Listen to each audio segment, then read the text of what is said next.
ત્યારે આ ધરતી પર સકળનું ધન મૂકવામાં આવ્યું છે કોઈ.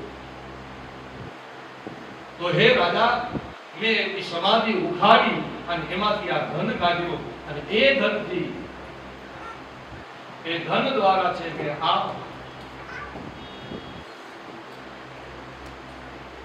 ઊંટ છે, એ ધન દ્વારા મેં આ ઊંટ ધન્યો. અને એ જ સમયે રાજાને ગૌર કરી કે હજી પણ આ પૃથ્વી પર ધન છે, એટલે જેટલી જેટલી સમાધિઓ આ બધી જ સમાધિઓ તે ઉકેળવા લાગ્યો અને તેમાંથી ધન ધન પોતાની પાસે. દુનિયાનું બધું જ ધન આજે તેની નજરની સામે છે. સમય વ્યતીત થવા લાગ્યો, ધીમે ધીમે દિવસો વીતવા લાગ્યા. રાજા વૃદ્ધાવસ્થામાં આવ્યા, રાજાનો અંતકાળ નજીક આવ્યો, રાજા પથારીવશ થયા. હવે રાજાએ જોયું કે હવે મારો મૃત્યુકાળ નજીક છે. રાજાનો મૃત્યુકાળ જ્યારે નજીક દેખાણો ત્યારે આ રાજાએ પોતાના પુત્રને અને પોતાના મંત્રીને બોલાવ્યા અને પુત્ર અને મંત્રી બંને જણા ત્યાં હાજર થયા. રાજાએ પોતાના મંત્રીને કહ્યું, પુત્રને કહ્યું કે હે પુત્ર, જો આ દુનિયાનું બધું જ ધન મારી પાસે છે ને હવે મારો અંતકાળ નજીક આવશે. હે પુત્ર, મારા જીવનની એક ઈચ્છા છે મને કે મારા શરીરમાંથી જ્યારે પ્રાણ નીકળી જાય ને, એટલે કે હું મૃત્યુ પામું, ત્યારે તમે મારી પાછળ શમશાન યાત્રા કાઢશો, મને શમશાનમાં મૂકી આવશો. પણ એ શમશાન યાત્રા વખતે આ નનામીમાંથી મારા હાથ બે બારે રાખજો. આ નનામીમાંથી મારા બે હાથ બારે રાખજો. મારે આ જગતને એક બોધ આપવો છે. જગતને કયો બોધ આપવો છે? કે આ જગતની અંદર આટલું બધું ધન મારી પાસે છે, પણ આ બધું જ ધન હું અહીં જ મૂકીને જાઉં છું. આ દુનિયાનું બધું જ ધન હું અહીંયા મૂકીને જાઉં છું. હું કઈ મારી સાથે નથી લઈ જતો. એટલે આ જગતને એમ કેવું છે કે આ જગતની અંદર જીવ ખાલી હાથે આવે છે અને આ જીવ ખાલી હાથે આવે છે ને જીવ ખાલી હાથે જાય છે. ગમે એટલું ધન છે બધું જ અહીંયા આવી જાય છે.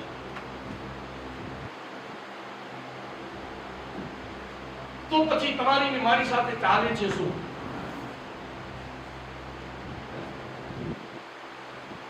આપણી સાથે શું હાલશે?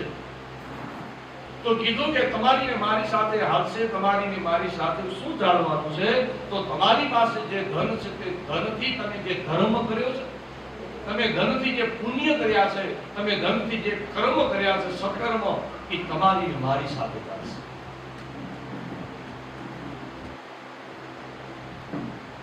ધન તમારું ને મારું બધું જ અહીંયા રહી જશે. એ ધન ની હાલે પણ તમે ધનથી કરેલો ધર્મ એ તમારી સાથે ચાલશે.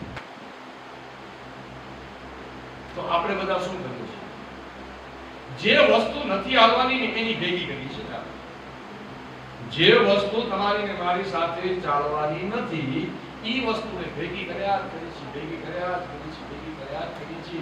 પણ હકીકતમાં જે વસ્તુ તમારી ને મારી સાથે ચાલશે એને તમે કોઈ ભેગું કરતા જ નથી. આપણે એમ કીધું કે હવેથી અહીંયાથી આપણે, તમે વિદેશથી આવ્યા, કથા કરવા આવ્યા, ભગવાનની કૃપાથી કથા બધી નિર્વિઘ્ન પતી જશે. હવે પાછા તમે અહીંયાથી વિદેશ જાશો તમારા ઘરે.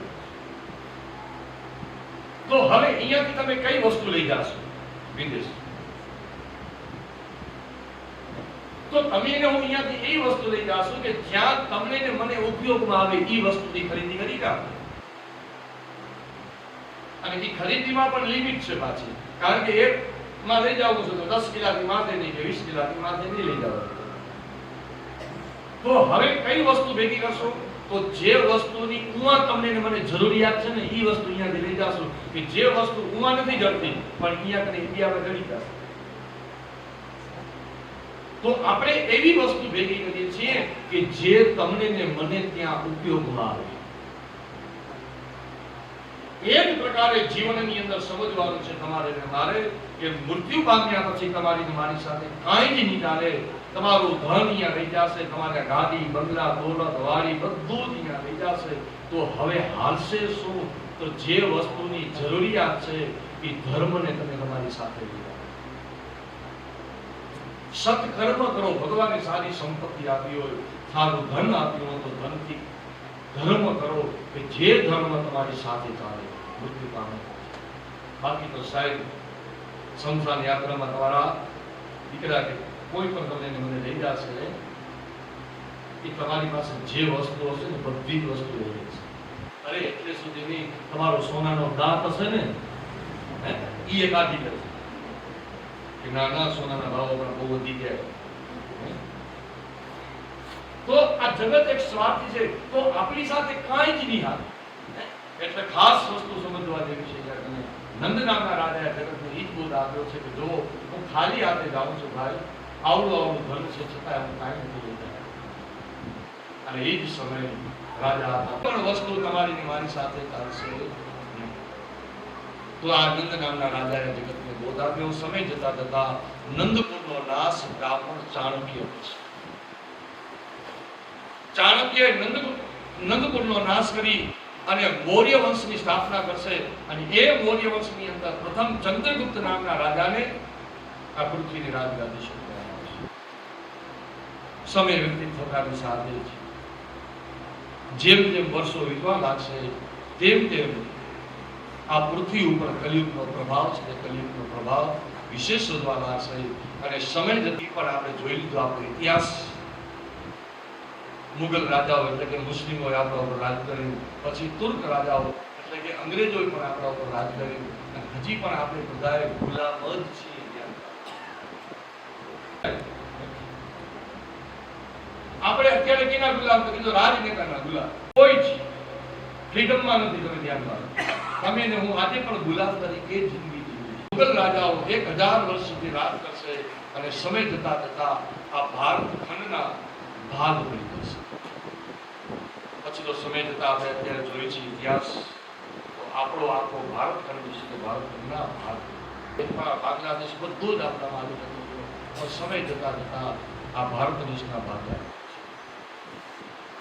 સમય જતા જતા સિંધુ નદી, ચંદ્રવંશી નદી, આ સિંધુ નદીને અને ચંદ્રભાગા જેવી નદીઓને મળે છે ભોગવશે.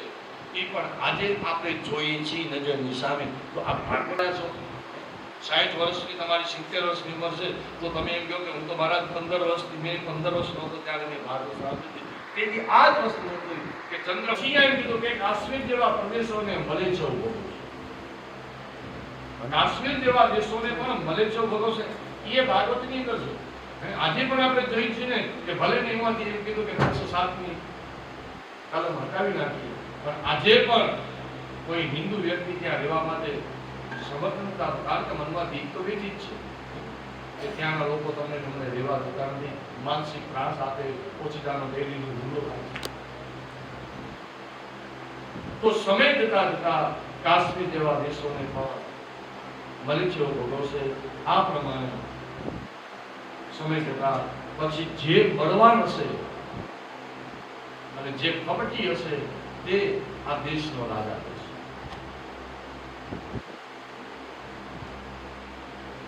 સુખદેવજી મહારાજ રાજા પરીક્ષિતને હવે કલિયુગના લક્ષણો કહે છે. કલિયુગ આવો આવશે. હવે આવો આવશે એ ભાગવતમાં હું જે બોલું છું, લીટી લીટી હું વાંચીશ, તો તમે મને એમ કહેજો કે આવશે કે હાલે છે. તો અહીંયા મને એમ કહ્યું છે ભાગવતની અંદર કે તતસ્થાનો દિનમ ધર્મ સત્યમ શોચક ક્ષમાદયા કાલેના બલિના રાજ્યમ પક્ષેતાઉ બલસુ. કે બળવાન કાળને લીધે ધર્મ છે તે ધર્મનો નાશ થશે. આ કલિયુગની અંદર ધર્મનો નાશ થશે, જેની વ્યાખ્યાન આપણે પહેલા જ દિવસે પહેલા સ્કંદની અંદર કરી કે ધીમે ધીમે ધર્મ છે તે ધર્મનો નાશ થશે. કારણ કે ધર્મ પ્રત્યે તમને ને મને બહુ શ્રદ્ધા નથી, અને શ્રદ્ધા નથી એનું મૂળ કારણ હવે આવું બધું થવા લાગ્યું. કેવું? 2 દિવાળી થવા લાગી, 2 હોળી થવા લાગી, આ 2 રામનવમી કરી. ગવર્મેન્ટની રજા આજે છે, અને તિથિ લગ્ન કરણ મુહૂર્ત બધું જોઈને તો પાછું આ જ બધું છે કે નવમી તિથિ મધુમાસ પુનિતા શુક્લ પક્ષ અભિજીત હરિ રીતા. તો 11:50 સુધી આઠમ બપોર ભગવાન નામનું પ્રાગટ્ય બરાબર મધ્યાહન બપોરના 12 વાગ્યાના સમયે મધ્યાહનમાં ભગવાનનું પ્રાગટ્ય છે. તો હવે બન્યું કે આવી રીતે ધર્મ છે તે ધર્મ બે ભાગમાં વિચાર ઓકે સર અમે આ દિવસે કરશું, ઓકે સર અમે આ દિવસે કરશું. હવે બે દિવાળી થવા લાગી, બે હોળી થવા લાગી, બે રામનવમી, બે જન્માષ્ટમી, રક્ષાબંધન, બે એટલે શું થવા લાગ્યું? ધીમે ધીમે તમારી ને મારી ધર્મ પ્રત્યેની જે આસ્થા છે ને એ આસ્થામાં જરા ઘટાડો થવા લાગ્યો. પેલા જે મજા હતી દિવાળીની, હવે દિવાળીની મજા નથી, કારણ કે બે થઈ ગઈ, કયા દિવસે કરવું એ જ નક્કી નથી થતું. એટલે આ પ્રમાણે ધીમે ધીમે કલિયુગની અંદર ધર્મનો નાશ. પછી કલિયુગની અંદર સત્યના બદલે અસત્યનો વધારો થયો. ભલે આપણે એમ બોલીએ કે સત્યમ પરમ ધીમહિ અને અંતે સત્યનો જ વિજય છે, પણ આજે જે વ્યક્તિ સત્યનું આચરણ કરે છે ને એને આ જગતમાં બહુ જ જુજુમવું પડે છે. આ સત્ય માટે તેને બહુ જ હેરાન પરેશાન કરવામાં આવે છે અને અંતે એ વ્યક્તિને એટલો બધો હેરાન પરેશાન કરવામાં આવે છે કે અંતે એ વ્યક્તિ સત્યનો પણ સાથ આપે છે. એટલે સમય જતા બનશે એવું કે કલિયુગની અંદર સત્ય પર ધીમે ધીમે નાશ પામશે, અસત્ય વધવાના છે. કલિયુગની અંદર સ્ત્રી અને પુરુષે પોતાના પવિત્રતા શોધના બધા જ નિયમો પડતા ભૂલી ગયા છે.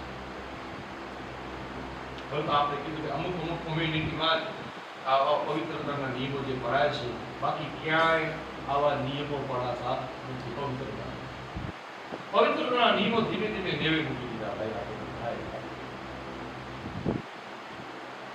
એટલે કે માણસમાંથી પવિત્રતા જાય છે. કલિયુગની અંદર દયાની ભાવના નથી. આજે તમારા કે મારામાં કોઈનામાં દયા જેવી ભાવના નથી.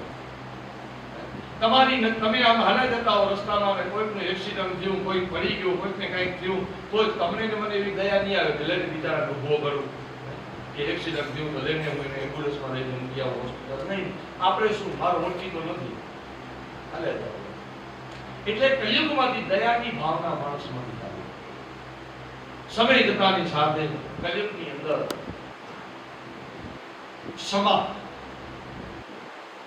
ક્ષમાની ભાવના. ક્ષમા એટલે કે માફ કરવાની ભાવના. માફ કરવાની એટલે કે વ્યક્તિના મગજમાં ગુસ્સો ભરેલો છે. નાની નાની વાતની અંદર ગુસ્સો.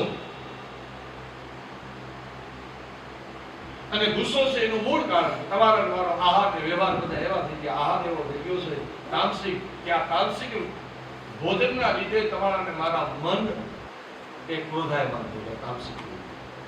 એટલે કલિયુગની અંદર કોઈની પાસે ક્ષમા કરવા જેવી ભાવના નથી, માફ કરવાની ભાવના. કલિયુગની અંદર આયુષ્ય ધીમે ધીમે ઓછું થઈ જાય છે. માણસનું આયુષ્ય આપણે કીધું કે 100 વર્ષનું આયુષ્ય કલિયુગની અંદર બતાવ્યું, પણ જેમ જેમ કલિયુગનો પ્રભાવ વધતો જાય છે એમ એમ માણસમાંથી ધીમે ધીમે આયુષ્ય છે તે આયુષ્ય ઓછી થતી જાય છે. 100 માંથી 90 માં આવ્યા, 90 માંથી હવે 80 માં આવ્યા. અને મેં તમને અગાઉ પણ વાત કરી કે હવે 80 માંથી પણ હવે આ કલિયુગની અંદર માણસની આયુષ્ય કેટલી હશે કે બીજું 60 થી 70 વર્ષની જ હશે. અને એ 60 થી 70 વર્ષની જે આયુષ્ય છે ને એ અત્યારે અમારા જેટલા ઉંમરના છે ને એ જ લોકો જીવી શકશે. પણ હવે પછીની જે અમારાથી નાની જે પેઢીઓ છે અને અમારા જે સંતાનો છે નાના નાના, એ તો આવનારી પેઢીઓને માટે કહેવાય છે કે એ લોકોનું આયુષ્ય સાવ અડધું થઈ જશે. કારણ કે એક તો ખાવા પીવાનું એવું છે, એક વાતાવરણ ઋતુના ધર્મ બદલાવા લાગે. તો કલિયુગની અંદર માણસનું આયુષ્ય ઓછું થઈ જશે. નહીં તો હરેક પિતા અને માતાની ઈચ્છા હોય કે હું મારા પુત્રના ખંભા ઉપર રહી અને છેલ્લી યાત્રા કરવા જાઉં, કઈ શમશાન યાત્રા. પણ આજે એનું ઊંધું થવા લાગ્યું. પિતા કરતા પુત્ર પેલા મૃત્યુ પામે છે અને એ પિતાએ પોતાના પુત્રનો સંસ્કાર તો કલિયુગના બધા લક્ષણો બતાવ્યા કે કલિયુગની અંદર આયુષ્ય ઓછું થઈ જશે. કલયુગની અંદર માણસમાંથી બળ હારી જશે. કલયુગના માણસો કેવા થઈ જશે? તો કીધું સાવ માંડ્યા કે જે 40 કિલોનો ઘઉંનો બાચકો ઉપાડી શકતો હતો હવે એ ઉપાડી નહીં શકે. કારણ કે હવે મહેનત જ નથી કરવી. માણસને મહેનત જ નથી કરવી. તો મશીનરી આવી ગયું એટલે કઈ જરૂર પડતી નથી. એટલે કલયુગની અંદર બળ છે તે બળ એ ધીમે ધીમે ઓછું થઈ જશે. કલયુગની અંદર સ્મરણ શક્તિ છે ને, યાદ શક્તિ એ આપણા બધેની ઓછી થઈ જશે. શું કામ? આ માઇન્ડ નો ઉપયોગ જ નથી કરતા. આ માઇન્ડ નો એટલે કે મગજનો ઉપયોગ જ ઓછો થઈ ગયો. તમને કહી દઉં કે આજથી 20 વર્ષ પહેલા તમને એમ કહેવામાં આવતું કે તમારા ઘરે ફોન હતો, તમને ફોન નંબર યાદ હતા, તમે તમારા ભાઈના ફોન નંબર યાદ હતા, તમે તમારી બેનના ફોન નંબર યાદ હતા.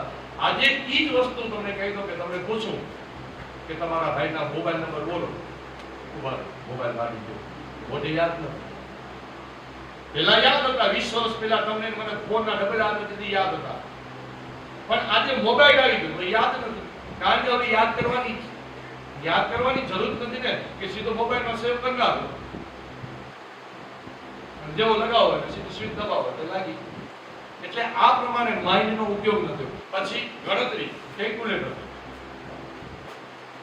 જે ગણતરી હતી તે ગણતરી પણ પાછી કેમ આવી ગઈ? બધું તમારા હાથમાં આવી ગયું. એટલે આ માઇન્ડ છે તે માઇન્ડનો ધીમે ધીમે ઉપયોગ છે તે ઉપયોગ ઓછો થઈ ગયો. એટલે એટલા માટે કહેવાય છે કે કલયુગની અંદર મનુષ્યમાંથી સ્મરણ શક્તિ ધીમે ધીમે ઓછી થઈ જશે. આજે બાળકના વિદ્યાભ્યાસની અંદર પણ યાદ શક્તિ, હવેના બાળકોની અંદર તો યાદ શક્તિ રહેશે નહીં. અને હવેનો બાળક બુદ્ધિથી જરાક મેન્ટલ રહેશે. શું કામ?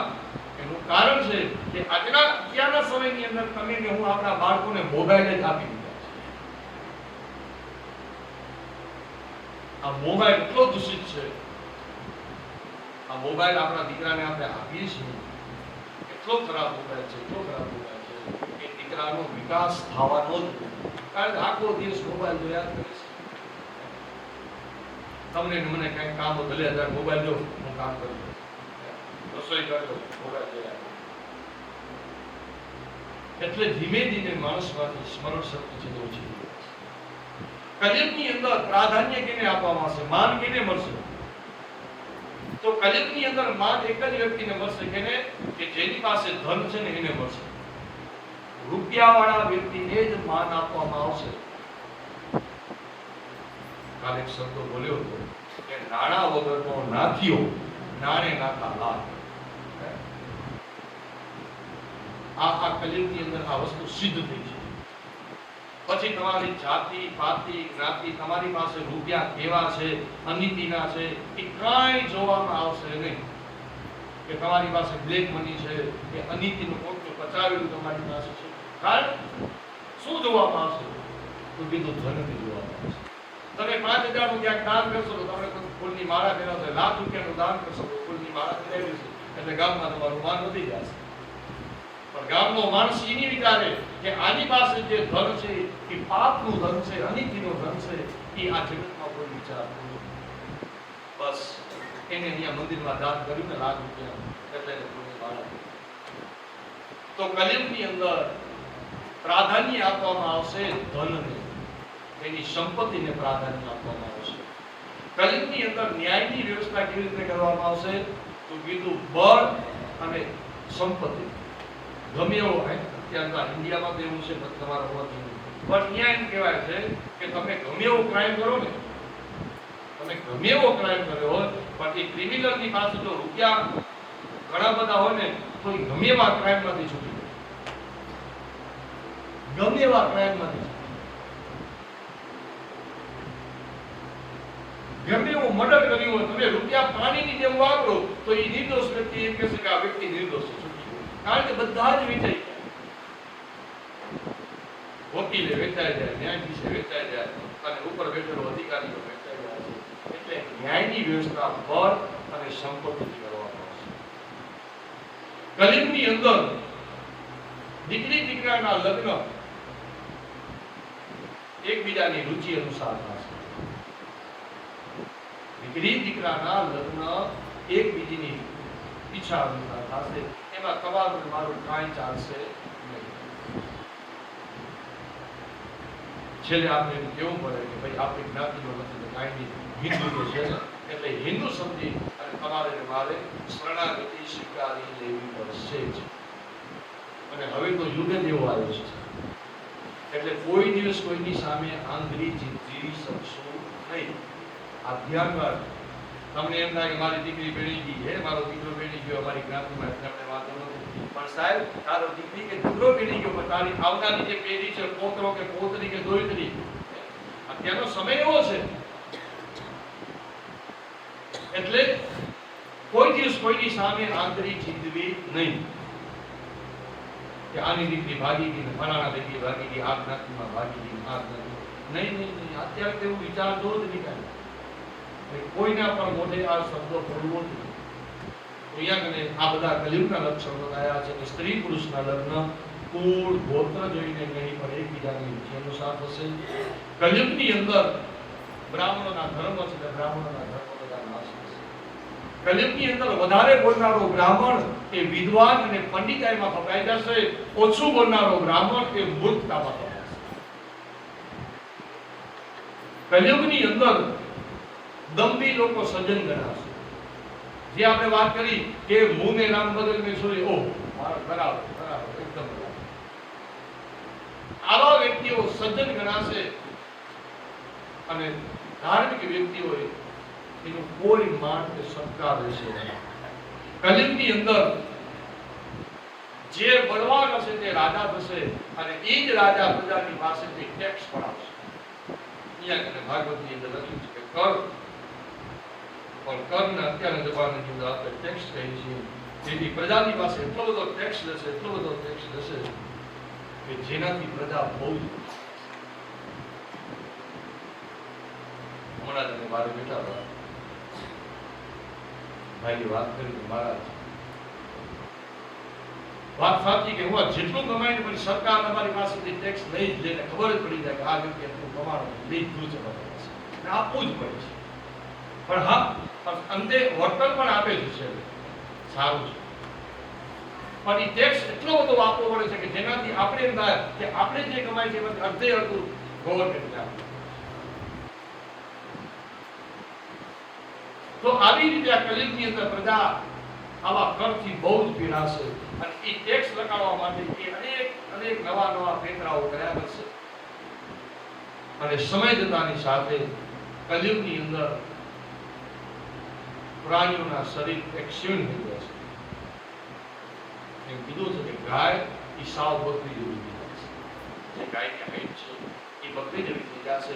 મનુષ્યના હાઈટ છે, મનુષ્યની હાઈટ પણ ધીમે ધીમે નીચી થઈ જશે. એટલે કે કલિયુગની અંદર માણસો બધા ઠીંગા થતા જશે. આજે આ વસ્તુ જોઈ છે આપણે ધ્યાન કે હવે તો ગાય પણ સાવ નાની આવી. આપણા ગુજરાતમાં નહીં, આપણા ગુજરાતમાં તો આવી ગઈ છે, આપણા કચ્છમાં આવી ગઈ સાવ નાનકડી ગાય. તો પછી આપણે ભલે બચ્ચું કહીએ પણ છે ગાય. તો ગાયની હાઈટ પણ અત્યારે ઘટી ગઈ છે, સાવ નાની નાની ગાયો પણ આવી ગઈ છે. તો આવી રીતે આ કલિયુગની અંદર મનુષ્ય અને પ્રાણીઓના શરીર છે તે શરીર શિવ થઈ જશે અને સમય જતા જતા દેશી ઔષધિઓ છે આ બધી ઔષધિઓ બધી શીખાઈ જશે. સુખદેવજી કહે છે કે હે રાજા પરીક્ષિત, આવા કલિયુગની અંદર માણસો કેવા થશે? કીધું કે આવા કલિયુગની અંદર માણસો લોભી, નિર્દય અને નાની નાની વાતની અંદર વેર કરનારા થશે. અને કલિયુગનો માણસ કેવો થશે? તૃષ્ણા રાખનારો, ઈચ્છા રાખનારો. હજી મળે, હજી મળે. ભગવાને જે દીધું છે એમાં તમને ને મને સંતોષ નથી, પણ હજી મળવું જોઈએ એ જ વાતની જીવનની અંદર તૃષ્ણા રહેશે. આ જગતમાં એમ કીધું છે કે જે દિવસે તમારા જીવનમાં તમને સંતોષ મળી ગયો ને, સંતોષ તમારા જીવનમાં આવી ગયો ને, તેથી તમે સુખી. અને જો સંતોષ નથી આવ્યો અને તૃષ્ણા ઉત્પન્ન થયા કરશે, ઈચ્છા ઉત્પન્ન થયા કરશે, તો તમે આખી જિંદગી પર દુઃખી છો. તો આ જગતની અંદર સૌથી મોટામાં મોટું જો કોઈ સુખ હોય તમારી મારી પાસે, એ સુખનું નામ છે સંતોષ. સંતોષ આવી ગયો એટલે સુખી ગયા. હે રાધે, કલયુગની અંદર વર્ણની અંદર, કલયુગના અંદર વર્ણની અંદર શુદ્ર અને હિંસક લોકો મુખ્ય છે. આજે પણ આ બધું છે.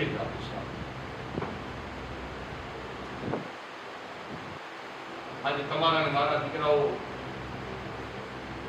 ભણેલા, જેના જેના દીકરા અત્યારે ભણતા હોય, દીકરી ભણતી હોય, એટલે પૂછતું કે આપણા દીકરાઓને સારામાં સારા માર્ક્સ આવ્યા હોય છતાં પણ આપણે એડમિશન મળે નહીં કોલેજની અંદર, યુનિવર્સિટીની અંદર, અને બીજા વ્યક્તિઓને તરત જ મળી જાય છે. તો આ વર્ણ વ્યવસ્થાના લીધે આપણે ઘણું બધું સહન કરવું પડશે. એટલે એમ કીધું છે કે કલયુગની અંદર શુદ્ર અને હિંસક લોકો છે. પછી કલયુગની અંદર મનુષ્ય ઓછા ભાગ્યવાળા અને ઓછા આયુષ્યવાળા થશે. આ કલયુગની અંદર ચોર અને પાખંડી લોકો બહુ જ વધી જશે. ધ્યાન રાખજો. અને પાખંડીઓથી બહુ જ ચેતીને રહેજો. સોનાની લાલચ આપે, સસ્તું સોનું આપીશ, સસ્તું સોનું આપીશ. અને આપણે એવા હમણાં તો ઘણા બધા કિસ્સા એવા બને છે કે સસ્તા સોનાના બહાને તમારી ને મારી પાસે છેતરી જાય છે. એટલે આવા લોકો બહુ જ વધી પડશે કલયુગની અંદર. કલયુગની અંદર 4 આશ્રમ છે: બ્રહ્મચાર્યાશ્રમ, ગૃહસ્થાશ્રમ, વનપ્રસ્થાશ્રમ અને સંન્યાસાશ્રમ. આવા 4 આશ્રમ જેવું કાંઈ રહેશે જ નહીં. અત્યારના જન્મગ્રંથ આપણા ઇન્ડિયામાં રહેતા આપણા છોકરાને પૂછી કે 4 આશ્રમના નામ બોલ, એટલે આશ્રમ એટલે શું? તો સાધુ રે ઈ આશ્રમ, એને ખબર જ નથી. 4 આશ્રમ બતાવ્યા છે જે આપણે વાત કરી ગયા. 1 થી 25 બ્રહ્મચાર્ય, 25 થી 50 ગૃહસ્થાશ્રમ, 50 થી 75 વનપ્રસ્થાશ્રમ, 75 થી 100 વર્ષની ઉંમર છે એ સંન્યાસ આશ્રમ છે. તો આવા કોઈ પણ પ્રકારના આશ્રમ આ કલિયુગની અંદર રહેશે નહીં. કલિયુગના બધા આશ્રમો રચાઈ જશે. કલિયુગની અંદર સ્ત્રીઓ ટૂંકા શરીરવાળી, ઘણો આહાર કરનારી, લજ્જા વિનાની અને મોટા મોટા સાહસો કરનારી આ કલિયુગની સ્ત્રીઓ છે. કલિયુગનો માણસ પોતાના માતા પિતાને છોડી દૂરના સગા સંબંધીઓની સેવા કરતો હશે. પોતાના સગા ભાઈ બહેનને છોડી દેશે અને દૂરના લોકોની સેવા કરવા જશે. જે આપણે વાત કરી ગયા કે ઘરના ઉંબરાને મૂકીને માણસો ડુંગરા પૂરવા ગયા છે. મા બાપ દુઃખી છે તો મા બાપની સેવા નથી કરતી, પણ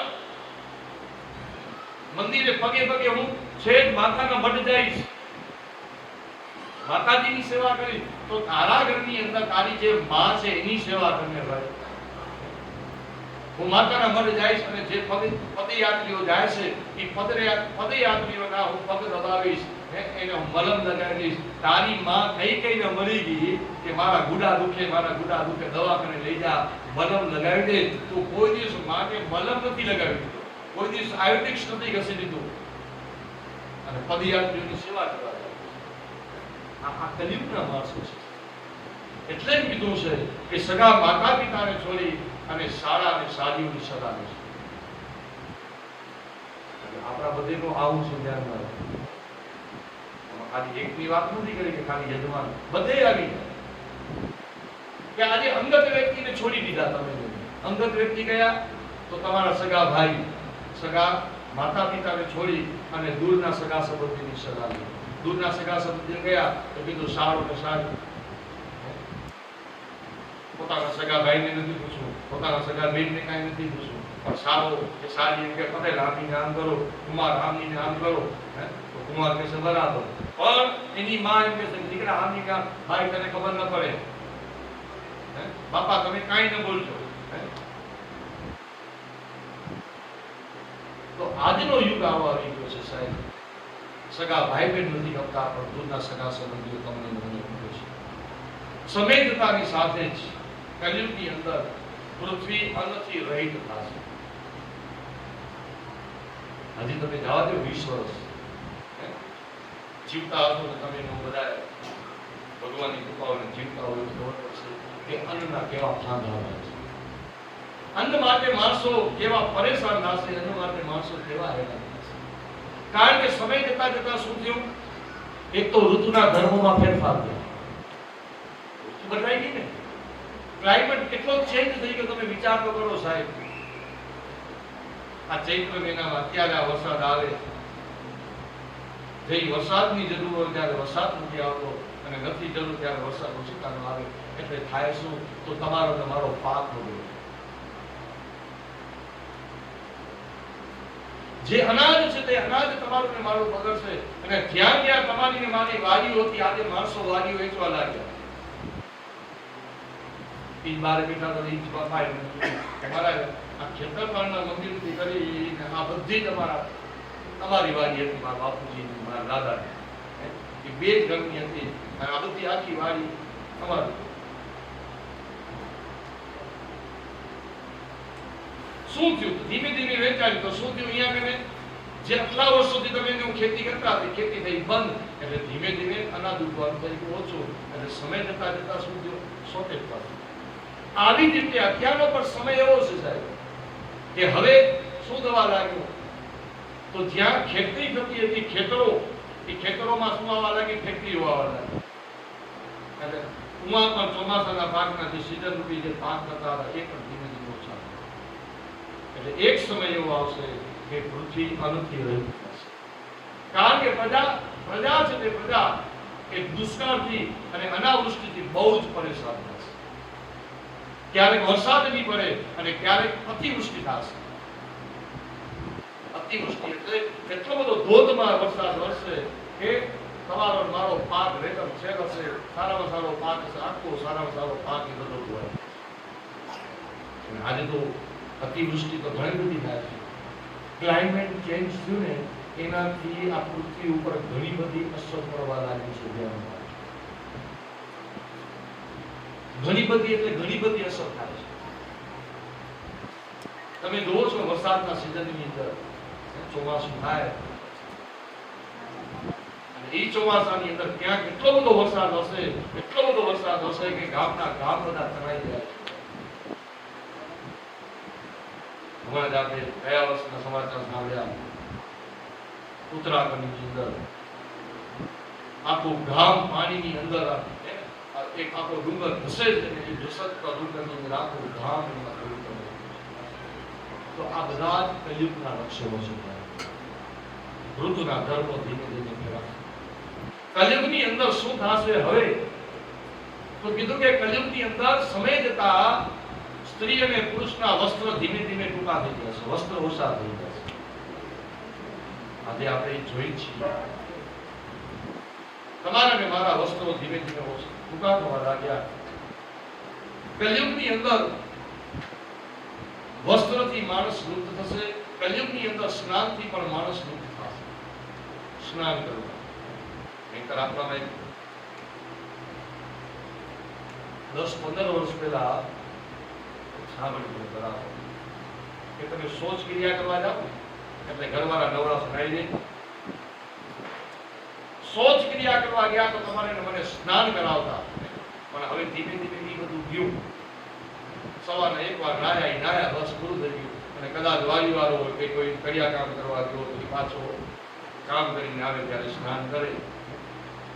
કારણ કે આખો બિચારો ગરમીથી પસીનાથી રેપઝેપ થયો હોય એટલે સ્નાન કરે છે. તો ટૂંકમાં કહેવાનો ભાવ એ છે કે ધીમે ધીમે સ્નાન કર્મ છે તે સ્નાન કર્મ પણ ધીમે ધીમે એનાથી પણ માણસ આજે આપણે જોયું છે કે જે સ્નાનના નિયમો બતાવ્યા છે, સ્નાન ક્યારે ક્યારે કરાય અને એ સ્નાન એક સમયમાં કરે છે. સૌથી પહેલું સ્નાન બ્રહ્મમુહૂર્તનું સ્નાન. બ્રહ્મમુહૂર્તમાં સ્નાન કરો ને સૌથી શ્રેષ્ઠમાં શ્રેષ્ઠ છે.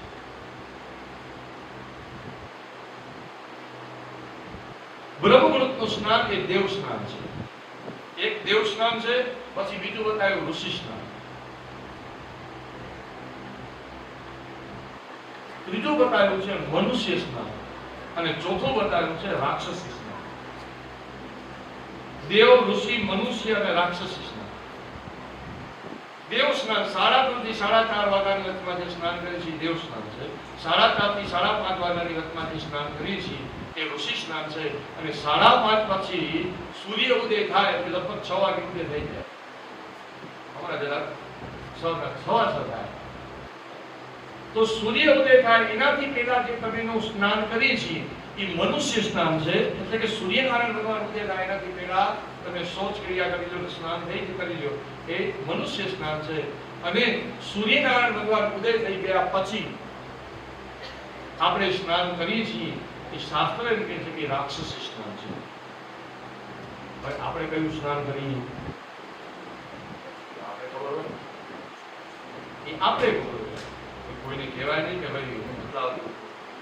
આપણે ખબર જ છે કે હું સવારના 8 વાગે ઉઠું, ઓકે છે બીજી વાર બધા મહારાજ કોક 9 વાગે ઉઠે, કોક 10 વાગે ઉઠે, કોક કેટલા વાગે ઉઠે, કોક 6 વાગે ઉઠવા વાળું છે, કોક દેવ સ્નાન કરવા વાળું છે. એટલે સ્નાનની ક્રિયાઓ બતાવી છે સાહેબ. તો આવી સ્નાનની ક્રિયાઓ પર કાંઈ રહેશે નહીં. કલિયુગની અંદર માણસ આભૂષણથી રહિત રહેશે. આભૂષણથી રહિત. સોનાના ઘણા બધા દાગીના બનાવ્યા છે પણ હવે પહેરી શકતા નથી. હવે તો વાર પર બહુ દીકરાના લગ્ન હોય, કોઈ સારા વાર પર હોય ત્યારે આપણે કદાચ દાગીના કાઢીએ, પણ એ સમય પણ દાગીના કાઢ્યા પછી પણ તમને મને બહુ જ બીક લાગે છે. કારણ કે અત્યારનો સમય એવો છે. હવે તો આપણા માતીને બધાને કહી દીધું કે ભાઈ તમને 10 મિનિટ વાર સવારના 5 વાગે જાઓ છો તો સોના કોનાની ચેન ફેરવાની કાંઈ જરૂર નથી. તમારે ફેરજો જ કે એ તો સવારના પ્રાતકાળના સમયમાં 5 વાગ્યામાં અંધારું અને કોઈક ચેન ખેંચી જાય. અરે દિવસે બપોરના 3:30 વાગે તમારી મારા ગળામાંથી જો ચેન ખેંચી જતા હોય તો એની તાકાત કેટલી કહેવાય, વિચાર કરો. દિવસના પણ એને કોઈ દીક નથી. એટલે સમય કેવો આવશે કે માણસ આભૂષણથી પણ રહી જશે. બાકીના હશે છતાં પણ નીત રાખી જશે. કલિયુગની અંદર કોળી જેટલા ધન માટે સગા ભાઈઓ ઝઘડશે. કોળી જેટલા ધન કે સામાન્ય મિલકત હશે ને મિલકતમાં જે ભાગ થશે અને એ ભાગમાં થોડું કે વધુ, એકને વધારે આવશે ને એકને ઓછું આવશે, તો પણ સગા ભાઈઓ અંદરો અંદર વધી આવે છે. અને એ ઝઘડો ક્યાં લઈ જશે તો કીધું વકીલની પાસે. આવો તો કેસ આપણા ગામમાં કેટલાય બન્યા છે ને, કેટલાય કેસ બન્યા છે કે સગા ભાઈઓ બધો કોર્ટમાં લડે છે. અને કમાય કોણ? બે ભાઈ કમાતા જ નથી. બે ભાઈની તો ખોટ જ છે. વકીલ કહે છે કે હવે 5,000 દઈ જાઓ, હવે આપણે સુપ્રીમ કોર્ટમાં જાશું, હવે કહે છે 50,000 દઈ જાઓ, આપણે હાઈકોર્ટમાં જાશું. પણ અંતે તો શું આવે? કીધું સમાધાન નહીં કરો ત્યાં સુધી કાંઈ થશે જ નહીં. તો વકીલને રૂપિયા દેવા એના કરતા બે ભાઈઓ સમાધાન કરી લીધું હોય, એકને થોડું કે એકને ઓછું હોય, તો એ તમને ને મને ગમતું નથી. નહીં, એને ઓછું શું કામ ને મને વધારે, આને વધારે શું કામ અને મને ઓછું શું કામ? આ જે ઈગો છે તે ઈગો તમને ને મને બનાવે છે. ભાઈને આપવું નથી, બીજાને તમારે મારે આપવું છે. એટલે આ બધા લક્ષણો છે. આવો કલિયુગ આવશે એમ કીધું છે ભાગવતની અંદર. પણ મહારાજ આવો કલિયુગ આવશે નહીં. અત્યારે આવો ને આવો કલિયુગ ચાલી રહ્યો છે અત્યારના સમયમાં. એટલે કલિયુગ આવી જ ગયો છે. કલિયુગનો પ્રભાવ ચારે કોર એટલો પ્રભાવિત છે. કલિયુગની અંદર જે ભગવાનનું નામ લેવાથી, જે ભગવાન શ્રી હરિનું સ્મરણ કરવાથી પણ મનુષ્ય આવા કલિયુગના દોષમાંથી મુક્ત થાય છે. તો આવા કલિયુગના દોષમાંથી મુક્ત થવાનો સૌથી સરળ ઉપાય બતાવ્યો છે કે ભગવાનના નામનું સ્મરણ કરો. બસ. જે ઘરની અંદર નિત્ય રોજ ભગવાનની દીવા અગરબત્તી પૂજા થાય છે તેના ઘરની અંદર કલિયુગ ક્યારે પણ પ્રવેશ કરી શકશે. એટલે તમને વારંવાર કહું છું કે સાહેબ બીજું કાંઈ ન કરો તો કાંઈ નહીં, તમારા ઘરમાં રોજ દીવા અગરબત્તી ને રોજ એક ભગવાનની માળા. તમારા ઘરને તો મંદિર બનાવો, પણ આજનો યુગનો માણસ એ ઘરને પણ હોટલ જેવું બનાવી દીધું. તમે જે ઘરમાં રહ્યો છો એ ઘર શું છે? ઘર એક તમારું અને મારું આશીર્વાદ છે, એ ઘર તમારું અને મારું મંદિર છે. તો આવા કલયુગને દૂર કરવાનો ઉપાય એકમાત્ર ને માત્ર ભગવાન શ્રી હરિનું નામ છે. શ્રી હરિના નામનું સ્મરણ છે. 2 અક્ષરનું નામ રામ બોલશો, નારાયણ બોલશો, તમારા ઈષ્ટદેવના નામનો જપ કરશો, ઓમ નમઃ શિવાય શબ્દનો ઉચ્ચાર કરશો, ઓમ નમો ભગવતે વાસુદેવાય મંત્રનો ઉચ્ચાર કરશો, તો પણ આવા કલિયુગના દોષમાંથી તમે મુક્ત થશો. ત્યાર પછી સુખદેવજી મહારાજ રાજા પરીક્ષિતને કહે છે કે હે રાજા, આ બધી જ ભગવાનની કથા મેં તમને કહી સંભળાવી. 7 દિવસથી હે રાજા તમે અન્નજળનો ત્યાગ કરી આ ભાગવતની કથા મારા મુખમાંથી સાંભળો છો. હવે તમારે બીજું કાંઈ પણ સાંભળવાની ઈચ્છા હોય, તમારા મનમાં જે પણ કાંઈ સંશય હોય તે સંશય મને કહો તો હું તમારા સંશયનો નિવારણ કરું. હે રાજા, આ 7 દિવસથી તમે આ કથા સાંભળો છો અને આ કથા સાંભળ્યા પછી જો શું કીધું છે કે આ કથા સાંભળ્યા પછી જો તમે એમ કહો કે હું મૃત્યુ પામીશ, હું મરી જઈશ, તો હે રાજા એ તમારી પશુ બુદ્ધિ કહેવાય. તો ઈ રાજા તમારી પશુ બુદ્ધિ કહેવાય. કારણ કે આ જગતમાં જીવ જન્મ્યો છે તો જગતમાં જીવનો નાશ થવાનો છે, તો પછી મરવાનો ડર રાખવો નહીં. માટે હે રાજા, મૃત્યુનો ભય કરી ગયો.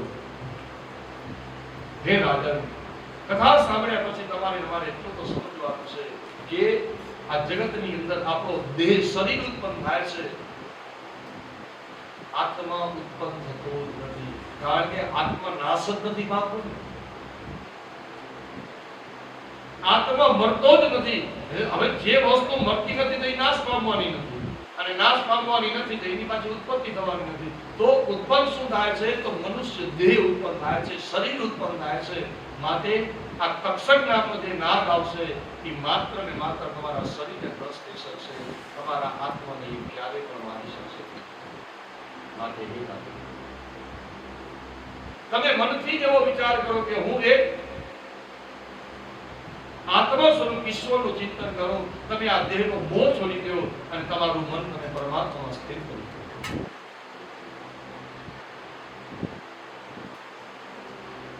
પરીક્ષિત રાજાએ 2 હાથ જોડ્યા છે સુખદેવજીના ચરણમાં. મહારાજ, હે બ્રહ્મન, આપે દયા કરીને મને આદિ અંત રહિત એવી આ શ્રીમદ ભાગવતની કથાનું શ્રવણ કરાયું, તેથી મારું જીવન કૃતાર્થ થયું છે. મહારાજ, આપની પાસેથી આ શ્રીમદ ભાગવત સંહિતા સાંભળી આજે હું ધન્ય બન્યો છું. તો હવે પરીક્ષિત રાજાએ સુખદેવજીને ચરણમાં વંદન કરી છે. મહારાજ, તમારી પાસેથી આ 7 દિવસથી આ ભાગવતની કથા સાંભળી છે. હવે તો મને તક્ષકનો પણ ભય નથી અને હવે મને મારા મૃત્યુનો પણ ભય નથી. મહારાજ, મારા જીવનના બધા જ સંશયો દૂર થઈ ગયા છે. હવે હું પણ સમજી ગયો છું કે આ જગતની અંદર મારો આ દેહ જ ઉત્પન્ન થયો છે. આત્મા ક્યારે પણ નાશ પામતો જ નથી. આત્મા તો અજર અમર છે. તો તક્ષક નામનો નાગ જે આવશે એ મારા દેહને, શરીરને દસ દેશે, આત્માને મારી નહીં શકે. આ કથાથી હું એ શીખી ગયો છું. માટે હવે આપે મારું અજ્ઞાનતા છે, અજ્ઞાનતા દૂર કર્યું છે. હે બ્રહ્મન, હવે આપ મને આજ્ઞા આપો એટલે હું મારી આ વાણી છે, વાણીને મૌન અવસ્થામાં લઈ જાઉં અને મારા આત્માને હું પરમાત્મામાં સ્થિર કરી દઉં. હવે તમે મને આજ્ઞા આપો એટલે હું મારા આત્માને પરમાત્મામાં સ્થિર કરું, હું મૌન અવસ્થામાં આવી જાઉં. સુખદેવજી મહારાજ રાજા પરીક્ષિતના શબ્દો સાંભળી બહુ જ પસંદ.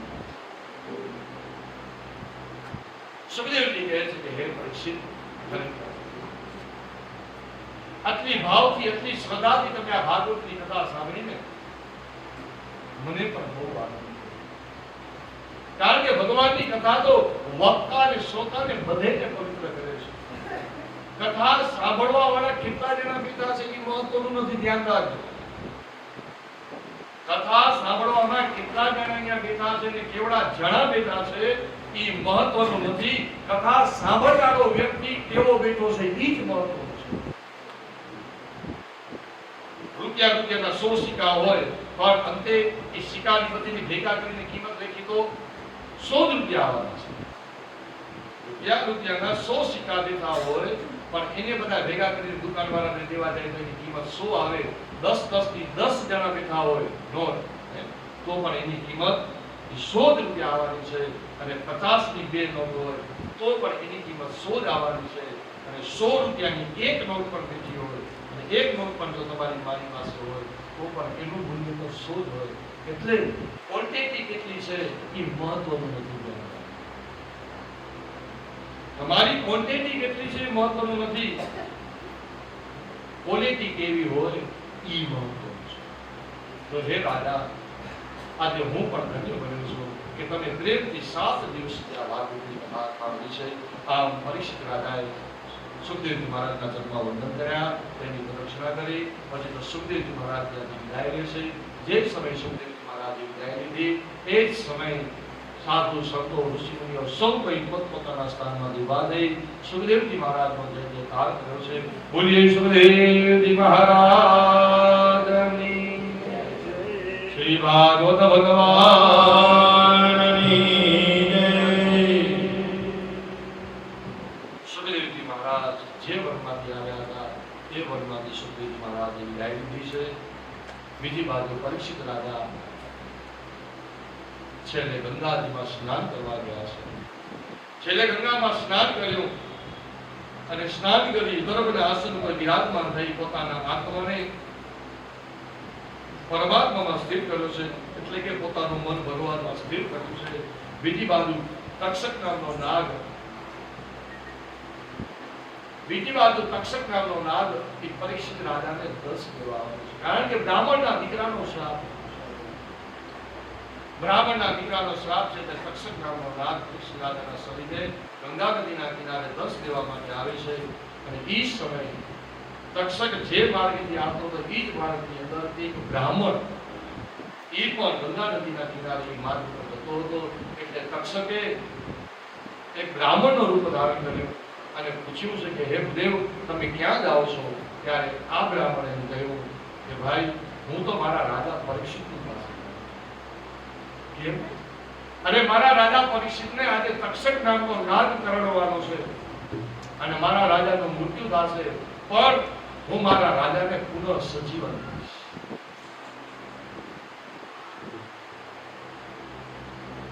એટલે તક્ષક નાગ કહેવા લાગ્યો, બ્રાહ્મણ, તમને ખબર છે તક્ષકનું વિષ કેટલું ભયંકર છે કે તક્ષક નામનું જેને દંશ મારે ને એ આગના પડકારામાં ભરીને ભસ્મીભૂત થઈ જાય. તો બ્રાહ્મણે પણ સામે કહ્યું કે મારી પાસે મારી વિદ્યાનું બળ છે, હું મારા વિદ્યાના બળથી હું મારા રાજાને પુનઃ સજીવન કરીશ. એટલું બળ મારી વિદ્યામાં છે. તક્ષક નામનો નાગ બ્રાહ્મણની પરીક્ષા કરવા માટે કહ્યું. તો બ્રાહ્મણ, મને તમારી પરીક્ષા કરવી છે, તમારી વિદ્યામાં કેટલું બળ છે. એક લીલું ઝાડ હતું, તે લીલા ઝાડને તક્ષકે દંશ માર્યો છે. લીલા વૃક્ષને તક્ષકે દંશ માર્યો. દંશ મારતાની સાથે આગના પલકારાની સમાન એ ઝાડ, લીલું ઝાડ એકદમ બળીને ભસ્મીભૂત થઈ ગયું છે. લીલું વૃક્ષ ભસ્મ થઈ ગયું છે. કશ્યપ નામનો બ્રાહ્મણ હાથમાં જળ લીધું છે અને પોતાના વેદ મંત્રનો ઉચ્ચાર કરી અને પોતાના વિદ્યાનો ઉચ્ચાર કરી અને એ જ જળ એને ભસ્મ ઉપર છાંટ્યું અને ભસ્મ ઉપર છાંટતાની સાથે એ ઝાડ ફરીથી સજીવન થવા લાગ્યું. આગના પલકારાની અંદર તો તેમાંથી અંકુર હતું, તે અંકુર ફૂટવા લાગ્યું. જોત જોતામાં તેમાં પાંદડાઓ, ડાળીઓ આવવા લાગી અને એક ક્ષણ માત્રની અંદર તો આખું ઝાડ હતું એકદમ લીલું છમ બની ગયું છે. તેમાં ફૂલ અને ફળ પણ આવી ગયા. આ દ્રશ્ય જોઈ તક્ષક નામનો નાગ ભગવાન કે આ બ્રાહ્મણ તો પરીક્ષિત રાજાની પાસે પૂકી જશે તો મારો મહિમા ગવાશે નહીં. મારી જે ધાક છે ને એ ધાક એ મારી ઓછી થઈ જશે. હવે અહીંયા આપણે જે વાત કરી વારંવાર એક શબ્દ બોલું, ઈગો, ઈગો, અહમ જેને કહે. તો તક્ષકને પણ એવો અહમ થયો કે મારે જે બીક છે ને માણસોમાં એ બીક બધી ચાલી જશે. એટલે તક્ષકે નાગીને શું કીધું કે હે બ્રાહ્મણ, પણ તમે રાજા પરીક્ષિતને સજીવન કરવા માટે શું કામ જાઓ છો? તો કીધું કે હું મારા રાજાને સજીવન કરીશ ને તો મારા રાજા મને પુષ્કળ ધન આવશે. બસ તક્ષક સમજી ગયો કે આ બ્રાહ્મણ આ ધનના લાલચથી રાજાની પાસે જાય છે, એટલે તક્ષક નાગે એને પુષ્કળ ધન આપ્યું છે, પુષ્કળ ધન આપ્યું, એટલું બધું ધન આપ્યું છે કે એ ધનના લાલચમાં આવી આ બ્રાહ્મણ ત્યાંથી પાછો કાઢ્યો છે. બ્રાહ્મણ પાછો ત્યાંથી કાઢ્યો ગયો. હવે તક્ષક નામનો નાગ પરીક્ષિત રાજાના શરીરની પાસે 10 કરવા માટે આવે છે, પણ એનાથી પહેલા પરીક્ષિત રાજાએ પોતાનો આત્મા હતો તે ભગવાનમાં સ્થિર કરી દીધો છે. હવે પરીક્ષિત રાજાનો માત્ર ને માત્ર ત્યાં શરીર છે, આત્મરૂપી જે જીવ હતો ને એ બ્રહ્મરદનમાંથી તેને આત્મા એ પરમાત્મામાં સ્થિર કરી દીધો હતો. અને પરીક્ષિત રાજાના શરીરને 10 તક્ષક નાગને માર્યો છે. અને જે સમયે પરીક્ષિત રાજાના શરીરને 10 માર્યો છે એ જ સમયે પરીક્ષિત રાજાનું શરીર બળવા લાગ્યું, ચારે દિશાઓની અંદર હાહાકાર થવા લાગ્યો. અને એક ચારે દિશામાં એટલો બધો હાહાકાર થવા લાગ્યો કારણ કે પરીક્ષિતના આખું શરીર હતું તે શરીર બળીને ભસ્મીભૂત થઈ ગયું છે. પણ બીજી બાજુ દેવતાઓ હતા તે દેવતાઓ બધા ત્યાં આવી અને પરીક્ષિત મહારાજની ઉપર પુષ્પવૃષ્ટિ કરવા લાગ્યા. પરીક્ષિત રાજાનો જય જયકાર થવા લાગ્યો છે. બોલીએ પરીક્ષિત મહારાજની જય, ભાગવત ભગવાનની દિશાઓમાં હાહાકાર થયો છે. પણ દેવતાઓ આકાશમાંથી પુષ્પવૃષ્ટિ કરવા લાગ્યા. ગંધર્વો હતા તે ગંધર્વો અપ્સરાઓ વૃષ્ટિ કરવા લાગી. જય શબ્દ નમઃશબ્દ ભગવાનનો પરીક્ષિત રાજાનો જય જયકાર થયો છે કે જે પરીક્ષિત રાજાએ અંતકાળના સમયમાં માત્ર 7 જ દિવસની અંદર જેને આ ભાગવતની કથાનું શ્રવણ કર્યું અને શ્રવણ કર્યા પછી જીવને અંતે ભગવાનનો લોક એટલે ભગવાનની ગતિ પ્રાપ્તિ થઈ છે. આ પરીક્ષિત રાજાએ એ ભગવાનના સાનિધ્યને પ્રાપ્ત થયા છે. તો હે વાલા, 7 દિવસ સુધી પરીક્ષિત રાજાએ તન અને મનથી આ ભાગવતની કથા તન અને મનથી આ ભાગવતની કથા શ્રવણ કર્યા પછી તેના બધા જ સંશયો દૂર થયા અને અંતે આ 7 દિવસ પછી પરીક્ષિત રાજાની ઉત્તમ ગતિ થઈ. બીજી બાજુ પરીક્ષિત રાજાનો પુત્ર જન્મે છે, જેને આ તક્ષક નાગ ઉપર બહુ જ ક્રોધ આવ્યો કે આ તક્ષક નાગે મારા પિતાને માર્યો છે. એટલે તેને શું કર્યું તો બ્રાહ્મણોને બોલાવી મોટા મોટા સર્પ યજ્ઞ કર્યા. મોટો સર્પ યજ્ઞ કર્યો છે કે આ સર્પ યજ્ઞની અંદર મોટા મોટા સર્પો તેની અંદર હોમાવા લાગ્યા. પણ તક્ષક નામનો નાગ એમાં હોમાતો નથી.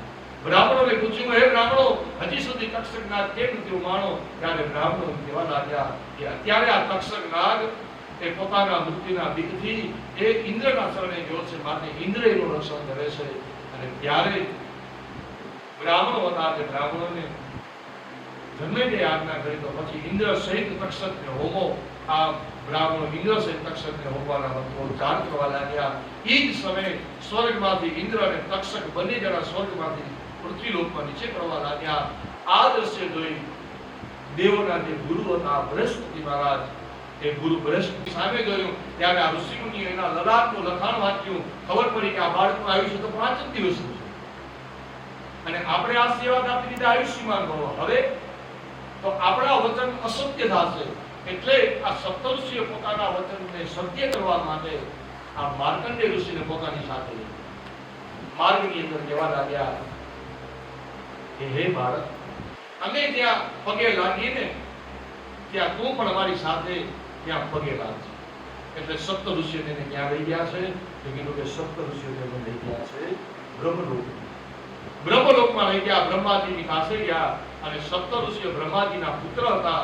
એટલે સપ્તઋષિએ પોતાના પિતા બ્રહ્માને દંડવત પ્રણામ કર્યા. સાથે સાથે માર્કંડેય ઋષિએ પણ એના ચરણમાં વંદન કર્યા.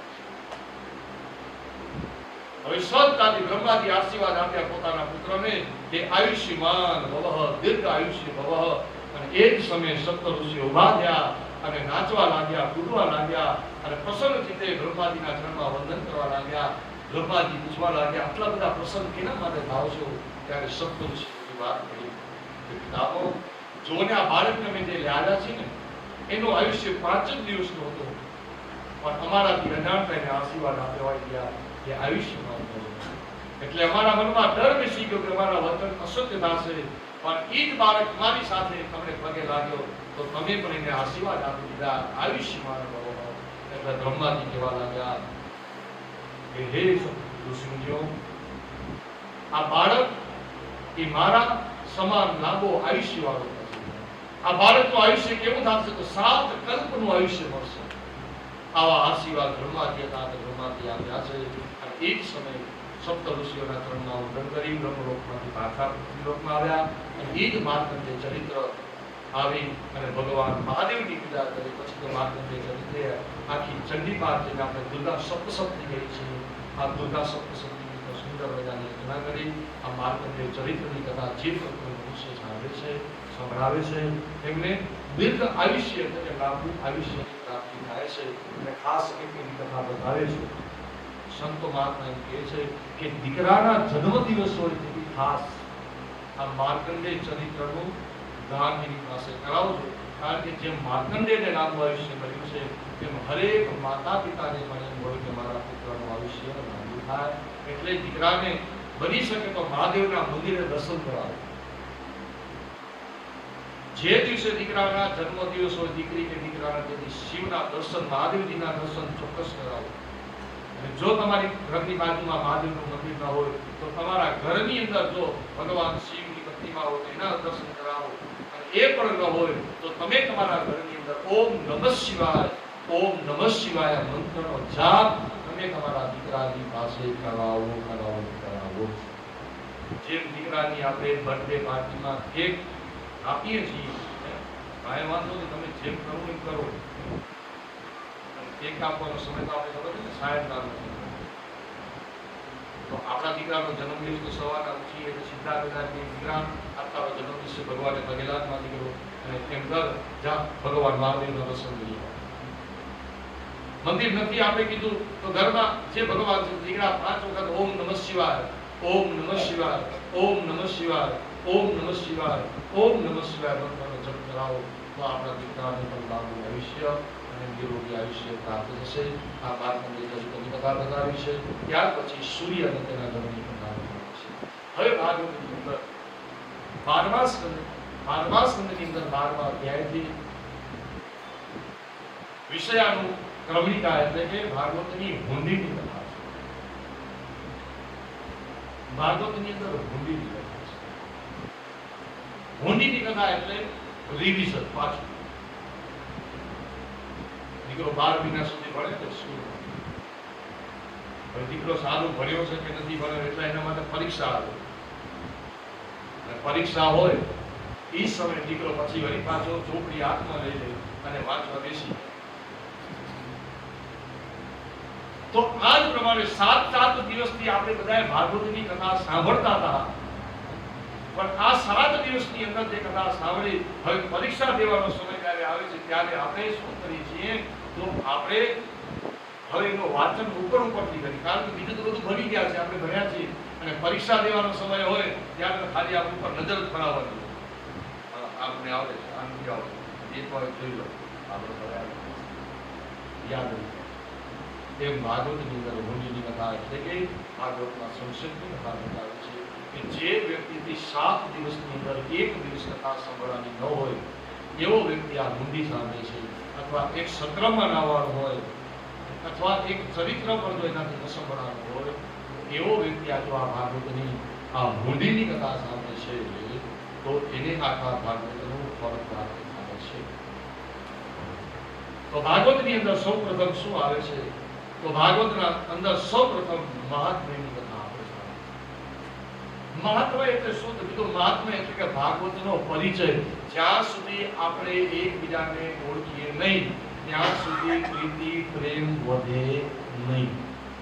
હવે આપણે બધા એકબીજાને ઓળખતા થઈ ગયા અને વળી પાછા તમે 2-5 વર્ષે જ્યારે આવશો અને વળી પાછા ક્યારેક રસ્તામાં મળશો તો રામ રામ થશે. એ રામ રામ મહારાજ, રામ રામ ઓળખ્યા, આપણે કથામાં ભેગા હતા, એ હા હા હા હા રામ રામ રામ રામ કીધી આયા. પણ ઓળખતા નતા તો કઈ સવાલ જ નતો ને, તું કોણ ને હું કોણ. તો મહાત્મા એટલે કે ભાગવતની પરિચય છે. આ મહાત્મ્યની અંદર બહુ સરસ મજાનો પહેલો શ્લોક બહુ સરસ મજાનો છે. સચિદાનંદ રૂપાય વિશ્વોપત્યાદિ હેતવે તાપત્રય વિનાશાય શ્રી કૃષ્ણાય વય નમઃ. હું કયા ભગવાનને વંદન તો સતચિત્ત અને આનંદ આપનારા ભગવાન શ્રી હરિના ચરણમાં વંદન કરું છું. મહાત્મ્યની અંદર ભગવાનની આખી ઓળખાણ આપવામાં છે. ભાગવત શું છે, ભગવાન શું છે એની ઓળખાણ ભક્તિ, ભક્તિના પુત્ર જ્ઞાન અને વૈરાગ્ય જે આ કલિયુગના પ્રભાવથી અકાળે વૃદ્ધ બની ગયા હતા, એને પણ આ ભાગવતની કથા સાંભળી તો જ્ઞાન અને વૈરાગ્ય પાછા યુવા અવસ્થામાં આવી ગયા અને માતા ભક્તિ પણ ખૂબ પ્રસન્ન થઈ. ભક્તિ, જ્ઞાન અને વૈરાગ્યની કથા સાંભળી ત્યાર પછી ભાગવતના મહાત્મ્યની અંદર આપણે આત્મદેવ નામના બ્રાહ્મણની કથા, જેમની પત્નીનું નામ હતું બુદ્ધિ, ધુંધલી. જીવ અને બુદ્ધિની આ કથા છે. આ આત્મદેવ નામના બ્રાહ્મણને કઈ સંતાન નથી. સંતાન પ્રાપ્તિના ઘણા બધા પ્રયત્ન કર્યા. સંતાન જીવની આત્મહત્યા કરવા માટે જાય, પણ ઋષિએ એમ કીધું કે ભગવાનને સંતાન નથી આપ્યું તો ભગવાનનું નામ લે. પણ એ ભગવાનનું નામ લેવા માટે પણ તૈયાર નથી. એક જ જીદ કરી છે કે મને સંતાન આપો, સંતાન આપો. અને ત્યારે સંન્યાસી એમ કીધું કે હે બ્રાહ્મણ, તને આ જન્મની અંદર નહીં, તને 7 જન્મે પુત્રમ નેવમ ચ નેવમ, તારા 7 જન્મમાં તને પુત્ર નથી. પણ ઈ સમયે આ બ્રાહ્મણ માનવા તૈયાર જ નહોતો. એટલે ઈ સમયે સંત સમજી ગયા કે લાતો કે ભૂત બાતો સે માનતે નહીં હૈ. માર નહીં પડે ત્યાં સુધી આ સમજશે નહીં. એટલે પોતાના કર્મનો ફળ આપ્યો. એને એની પત્નીને કીધું તારા હાથે ખવડાવજે. પણ ઈ પત્નીને એને કીધું તું ખાઈ લેજે. અને પત્ની બહુ ધૂંધલી, એટલે કે બુદ્ધિ અને બહુ જ નેગેટિવ વિચાર કરનારી સ્ત્રી હતી. બહુ જ નેગેટિવ. કે આ ફળ ખાવ ને ગર્ભ રહે ને ગર્ભ આડો કરે તો એ પોતે તો બાળક ભરતો ભરે, મને પણ મારે, અને એની પીડા મારાથી સહન ન થાય, મારું શરીર ફૂલાઈ જાય, મારું હાથ થાય. એટલે ફળ ખાધું નહીં, ફળ ગાયને આપી દીધું. એની બેનનો પુત્ર પોતાનો પુત્ર સમજી સૌ જેવું આત્મદેવ નામના બ્રાહ્મણની કાંઈ રમતની ખબર પડી નહીં. જે ફળ હતું શબ્દનું ગાયને આપ્યું, ગાયે ફળ બાળકને જન્મ આપ્યો. લોકો ભાગ્યના વખાણ કરવા લાગ્યા. હા, આત્મદેવ ખરેખર કેટલા લકી કેવા તમે, હે, કે દીકરા નતા તેથી ભગવાને કાંઈ નથી દીધું. હવે ભગવાનની કૃપા જો તમારા ઘરે દીકરાનો જન્મ થયો. આ ગાયને પણ મનુષ્ય જેવા બાળકનો જન્મ થયો. આ બધા જ એના ભાગ્યના વખાણ કરવા લાગ્યા. પણ સત્ય ઘટના કોઈને કાંઈ ખબર નથી. અંતે બંનેના બીજ રોપણ અલગ અલગ હતા. ધુંધુકારી એ વાસનાનું બીજ, ધુંધુકારી એ વાસનાનું બીજ હતું. એટલે ધુંધુકારી મહાફલ. ગોકર્ણ જ્ઞાનીનો પંડિત. ગોકર્ણ મારા જ્ઞાની અને પંડિત બન્યા, પણ ધુંધુકારી મહાપાપી બન્યો. અને એટલો બધો અધર્મી બન્યો છે કે 5 વેશ્યાઓ સહિત પોતાના ઘરમાં રાખી. 5 વેશ્યાઓ રૂપ, રસ, ગંધ, શબ્દ અને સ્પર્શ, આ 5 વાસનાઓ ભેગી પડી. આ ધુંધુકારી જીવને માર્યો, ગમોતે મર્યો, પ્રેત બન્યો. તેની પાછળ શ્રીમદ ભાગવત સપ્તાહનું આયોજન થયું. અને એ આયોજનથી આ પ્રેત યોનીમાંથી તે મુક્ત થયો, ઉત્તમ ગતિને પ્રાપ્ત થયો. અને ઈ પ્રેત એમ કહેવા લાગ્યો કે મારા જેવો અધર્મી પાપી વ્યક્તિ પણ જો આ ભાગવતની કથા સાંભળે છે તો એને મુક્તિ મળી જાય. તો આ જગતની અંદર સંસારમાં રહેનારો ભક્તજન જો ભગવાનની કથા સાંભળશે તો એને ચોક્કસ મુક્તિ મળશે. એટલે આ રીતે ભાગવતનો પ્રચાર અને પ્રસાર થવાનો. ત્યાર પછી શ્રીમદ ભાગવત હવે પ્રથમ સ્કંદ આવે છે. પ્રથમ સ્કંદની અંદર પ્રથમ શ્લોક લખાણો છે. સત્યમ પરમ ધીમહિથી આ ભાગવતનો આરંભ કરવામાં આવ્યો. કોઈ ભગવાનનું વિશિષ્ટ નામ નહીં. મારા ઈષ્ટદેવને વંદન કરી આ ભાગવતની રચના કરું છું. પ્રથમ સ્કંદની અંદર ભગવાન વેદ વ્યાસની ઉત્પત્તિની કથા, પરાશર અને સત્યવતીના પુત્ર તરીકે વ્યાસજીનો જન્મ થયો. અનેક પુરાણ, અનેક શાસ્ત્રોની રચના છે. સાક્ષાત ભગવાન વિષ્ણુના અંશ અવતાર હતા. તેવા અંશ અવતાર તરીકે ભગવાન વેદ વ્યાસે અનેક શાસ્ત્રોની રચના કરી. પણ અંતે આત્માને સંતોષ નથી મળતો. સરસ્વતી નદીના કિનારે આવ્યા, પરમાત્માનું ચિંતન કરવા લાગ્યા. ભગવાનની કૃપાની વાત જોઈ નારદજી આવી અને તેને ચતુશ્લોકી ભાગવત કહી. અને એ ચતુશ્લોકી ભાગવતનું શ્રવણ કરતા બધા જ મનના સંશયો દૂર થયા. અને એ સમયે આ ચતુશ્લોકી ભાગવતને તેના સમાધિમાં તેનું ચિંતન કરી. અને એ સમાધિમાં ચિંતન કરતા કરતા તેને 18,000 શ્લોક વાળી આ ભાગવત સંહિતાની રચના એવું આપણે સાંભળ્યું હતા. પછી આ જ ભાગવત કયા વ્યક્તિને આપવાનું હતું? તો જે આ સંસારથી વિમુક્ત હોય, જેને આ સંસારમાં આસક્તિ ન હોય, એવા વ્યક્તિને આ ભાગવત આપવાની હતી. એટલે તેને ત્યાં સુખદેવજી, જે ભગવાન મહાદેવજીના અવતાર તરીકે એમ કહેવાય છે, કે મહાદેવજી તેને ત્યાં પુત્ર તરીકે સુખદેવ તરીકે અવતાર ધારણ કર્યો. સુખદેવજી મહારાજને 18,000 શ્લોક વાળી આ ભાગવતની કથા કરી. અને એ 18,000 શ્લોક વાળી ભાગવતની કથા સુખદેવજી મહારાજ રાજા પરીક્ષિતને કહે છે. એ પરીક્ષિત આ ભાગવતની કથા સાંભળવા માટે ગંગા નદીના શેના માટે આવ્યા? તો બ્રાહ્મણના દીકરાનો શ્રાપ થયો છે. ઇતિ લગતી મર્યાદા તત્સતે સપ્તમે હની. જે પરીક્ષિત રાજાએ મર્યાદાનું ઉલ્લંઘન કર્યું હતું, એને આજથી 7મા દિવસે તક્ષક નામનો રાજ કરશે. અને એ રાજાએ આ શ્રાપને વરદાન સ્વરૂપે સ્વીકાર્યો અને ગંગા નદીના કિનારે આવ્યા. સુખદેવજી મહારાજ કોઈ હજારો નિમંત્રણો આપતા, કોઈનું નિમંત્રણ સ્વીકારતા નહીં. પણ ભગવાનની કૃપા જુઓ પરીક્ષિત રાજા ઉપર, કે સુખદેવજી મહારાજ સામેથી પરીક્ષિત રાજાની પાસે આવ્યા અને એની કથાનો પ્રારંભ સુખદેવજી મહારાજે પરીક્ષિતને કર્યો છે. બીજા સ્કંદની અંદર ચતુશ્લોકી ભાગવતની કથા બતાવે છે. બીજા સ્કંદની અંદર 24 અવતારોની કથા, ચતુશ્લોકી ભાગવતની કથા, અને બીજા સ્કંદની અંદર ભાગવતની અંદર 10 લક્ષણો બતાવ્યા છે. સર્ગ, વિસર્ગ, સ્થાન, પોષણ, બુદ્ધિ, મન્વંતર, ઈશાન તથા નિરોધ. જે 10 લક્ષણો જેનામાં હોય એ મહાપુરાણ તરીકે ઓળખવામાં આવે. ત્યાર પછી બીજા સ્કંદની અંદર વિદુરજીની કથા બતાવે છે, કે જે સત્ય જ્ઞાના વ્યક્તિનો દુર્યોધને ત્યાગ કરી દીધો. જ્યાં સુધી સત્ય તમારા ઘરમાં છે ને, તમારા પાપનું ઢાંકણ છે, ધ્યાન રાખજો. સત્ય એ તમારા દુષ્કર્મનો એક ઢાંકણું છે, અને એ જ ઢાંકણાને જો તમે એને ફેંકી દઈ છીએ તો દુષ્કર્મ બારે નીકળે છે, તમારો નાશ થઈ જાય. દુર્યોધને વિદુરજીનો ત્યાગ કર્યો અને વિદુરજી યાત્રા કરવા માટે માર્ગની અંદર તેને ઉદ્ધવજી મળ્યા. ઉદ્ધવજીની પાસેથી સમાચાર મળ્યા કે મહાભારતનું યુદ્ધ થયું અને કૌરવોનો બધેનો નાશ થયો અને પાંડવોને હસ્તિનાપુરનું રાજ મળ્યું. ભગવાન શ્રી કૃષ્ણે સુદામા દમન કર્યું છે. સમાચાર ઉદ્ધવજીના મુખેથી સાંભળ્યા. એ સમયે વિદુરજી પણ મૈત્ર ઋષિના આશ્રમ પર પ્રસ્થાન કર્યું. ત્યાર પછી આ જગતની ઉત્પત્તિનો ક્રમ બતાવ્યો. બ્રહ્માના મંત્રી મરીચી, મરીચીથી કશ્યપ, કશ્યપની બે પત્ની દિતિ અને અદિતિ, દિતિના પુત્ર દૈત્યો થયા, અદિતિના પુત્ર દેવો થયા.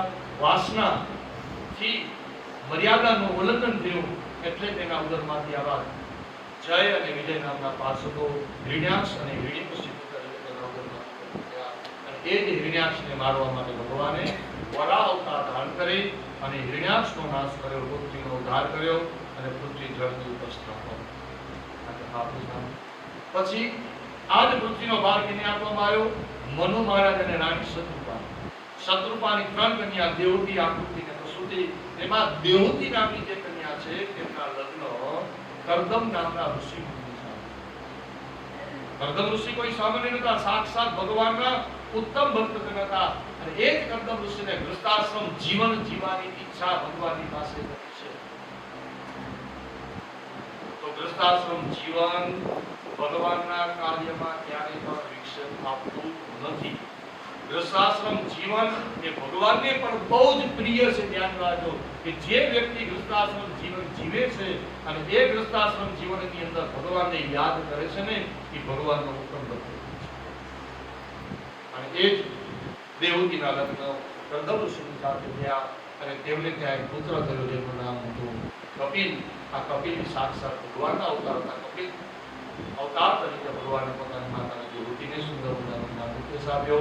ત્યાર પછી 4થા સ્કંદની અંદર ધર્મની કથા સાંભળી, શિવ અને સતીના ચરિત્રની કથા. અર્થની અંદર આપણે કથા સાંભળી કે ધ્રુવજીની કથા. અર્થ એટલે કે ઈચ્છા, અર્થ એટલે કે માંગવું, કંઈક લેવું. 5 મહિના ભગવાનની ઉગ્ર તપ કર્યું અને 6થા મહિનામાં તો ભગવાન શ્રી હરિના દર્શન થયા. પિતાની રાજગાદીમાં જે કથા.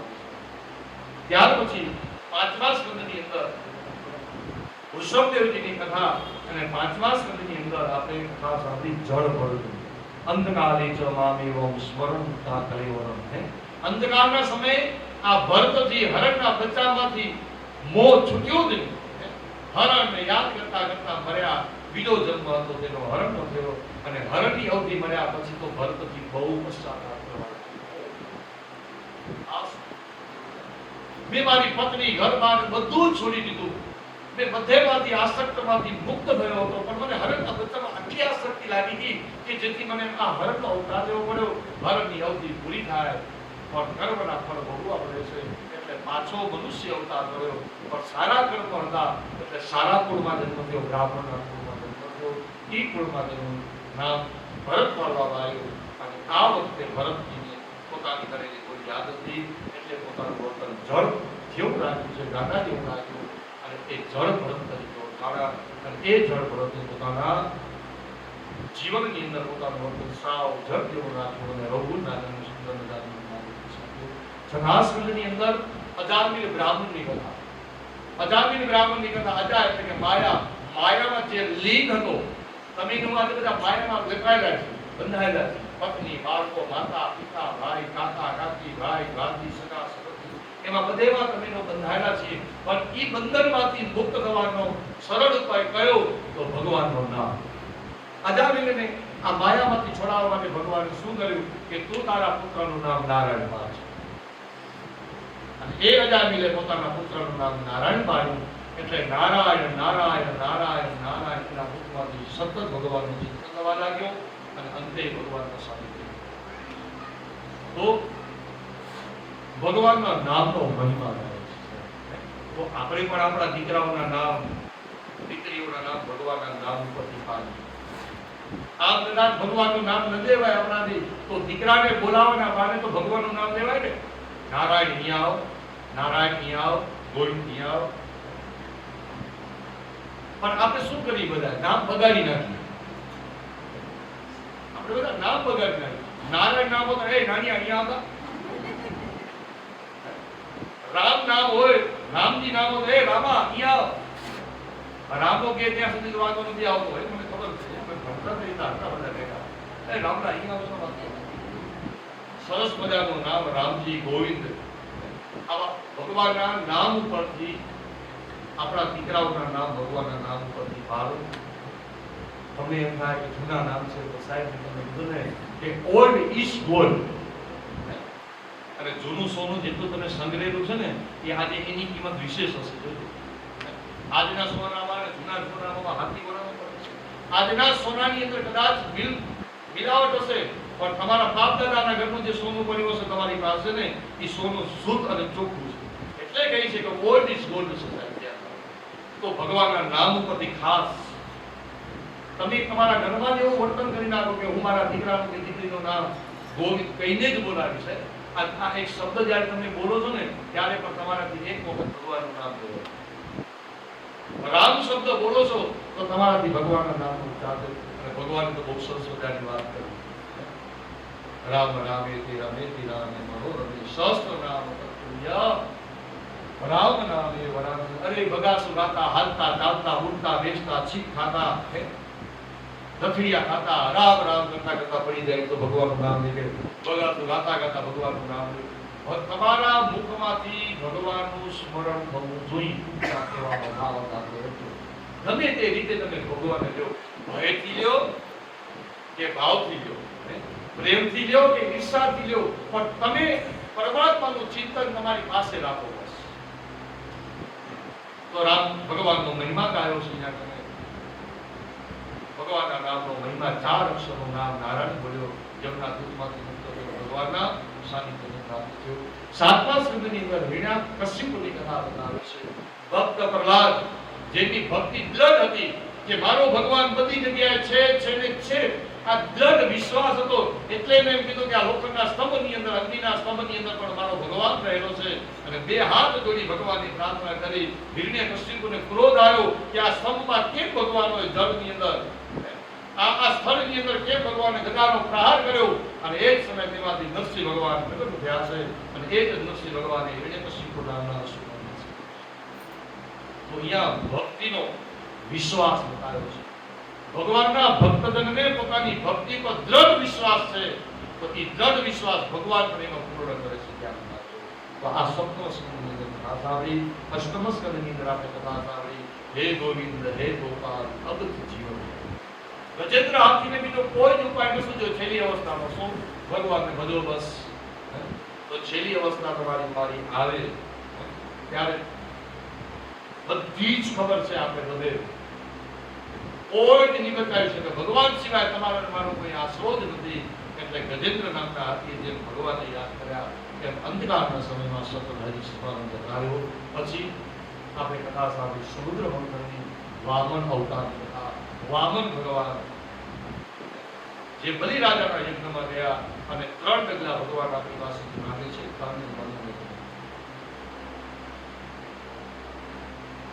તન મન ધનથી પરમાત્માના ચરણમાં સમર્પિત કરો.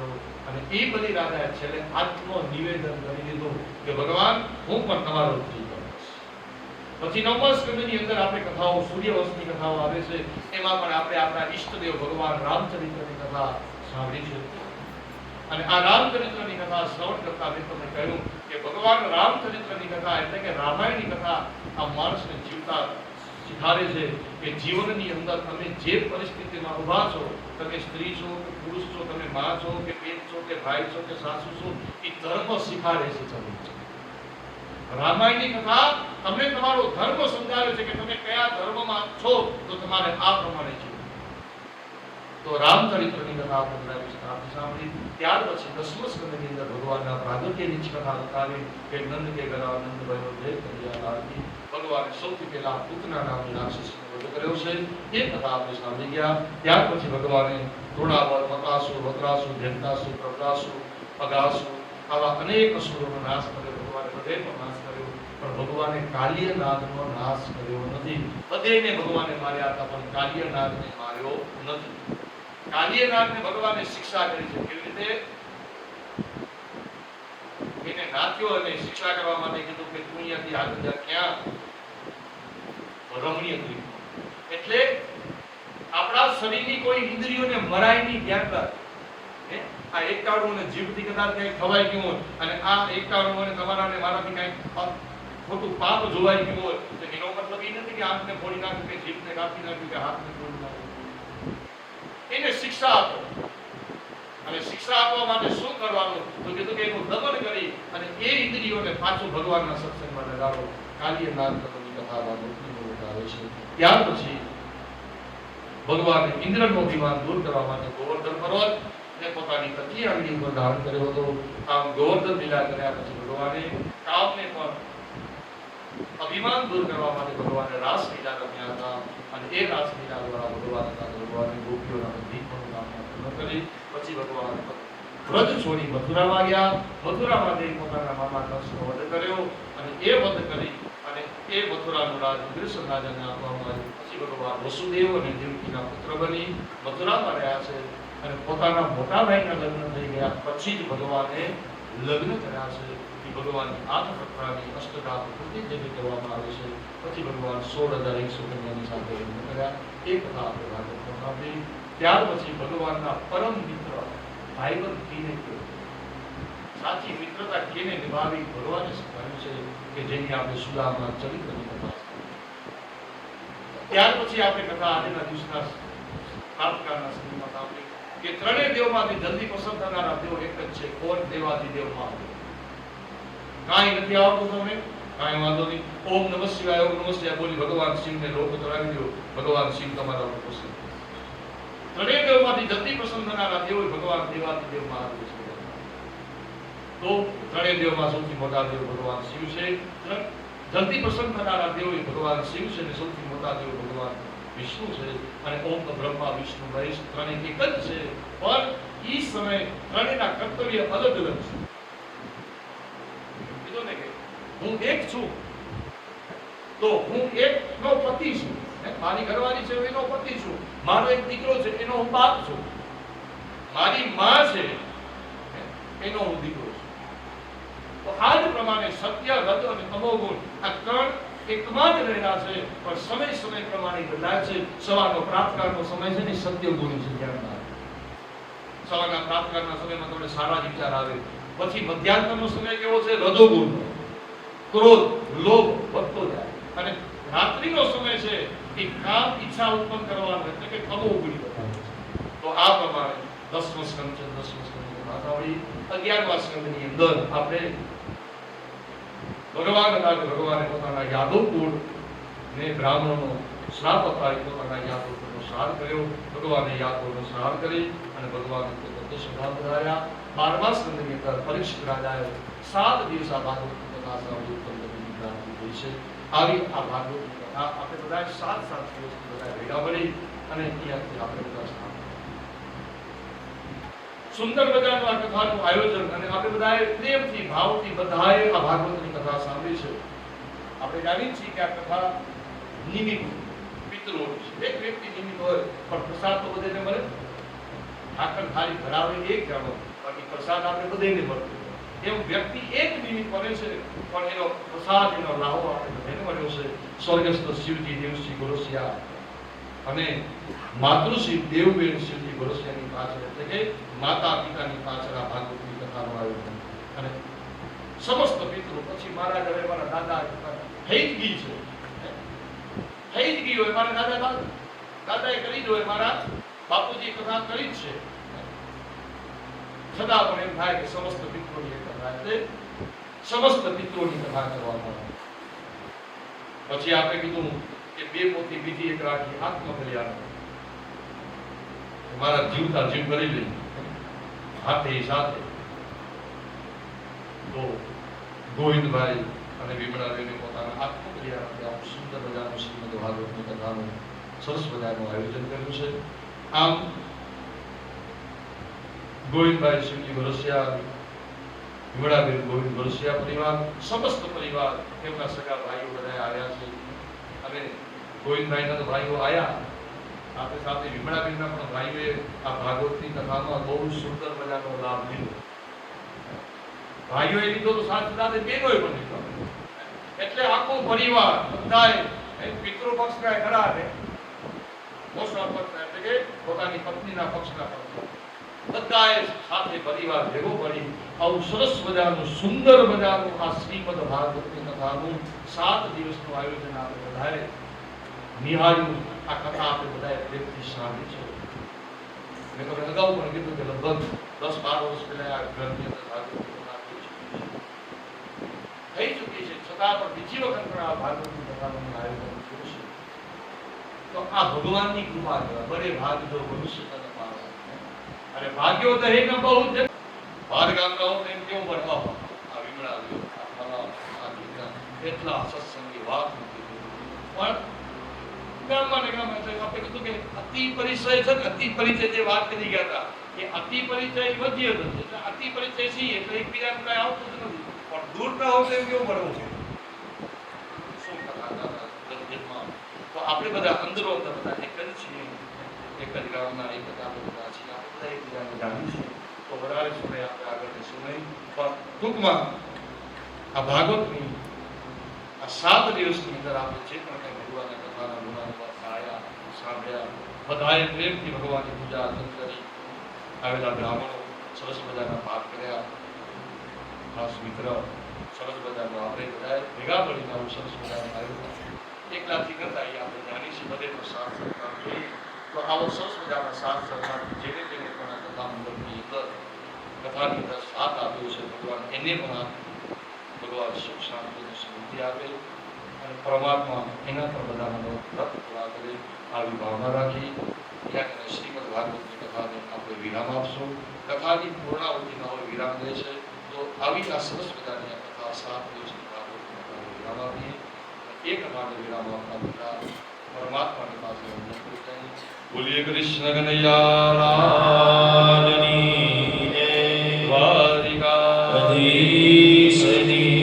જય, સીતારામચંદ્ર ભગવાનની જય, લિંગેશ્વર મહાદેવની જય, નમઃ પાર્વતી પતય હર હર મહાદેવ.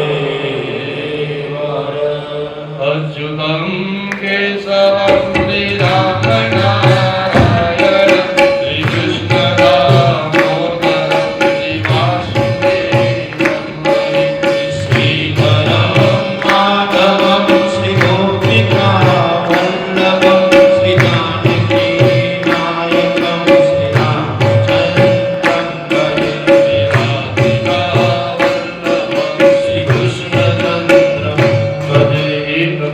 आधी गरी आधी ने पुनिया तुलसी संगत संत के कटे कोटि अपरा जीवन जोबन राजधन अविचल रहे न कोई दो गरी जाए सतसंग में जीवन का फल होए सियावर रामचंद्र की जय पवन सुत हनुमान की जय उमापति महादेव की जय बोलो भाई सब संतन की जय अपने अपने गुरु महाराज की जय आज के आनंद नंदनी जय आज के उत्सव की जय રહે વાલા ભક્તજનો આ 7 દિવસના પારાયણની વિરામાથી અમારાથી કોઈ પણ પ્રકારનો કંઈ નાનો મોટો દોષ થઈ ગયો હોય તો ભગવાનની પાસે 3 વખત હાથ ઊંચા કરી હરે નમઃનો ઉચ્ચાર કરશો.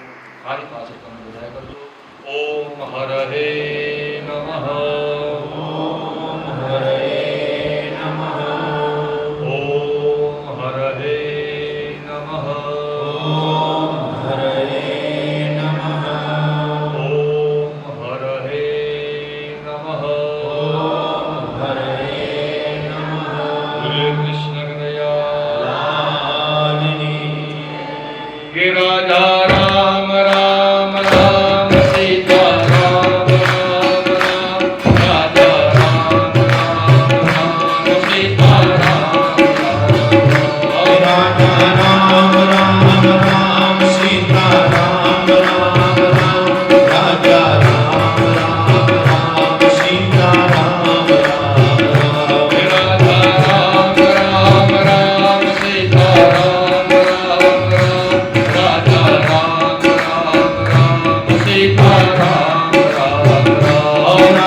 રામ રામ રામ સીતા રામ રામ રામ રાજા રામ રામ રામ સીતા રામ રામ રામ રાજા રામ રામ રામ સીતા રામ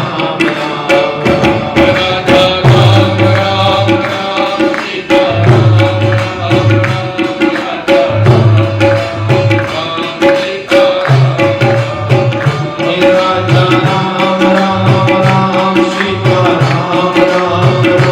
રાજા રામ રામ રામ સીતા રામ રામ રામ રાજા રામ રામ સીતા રામ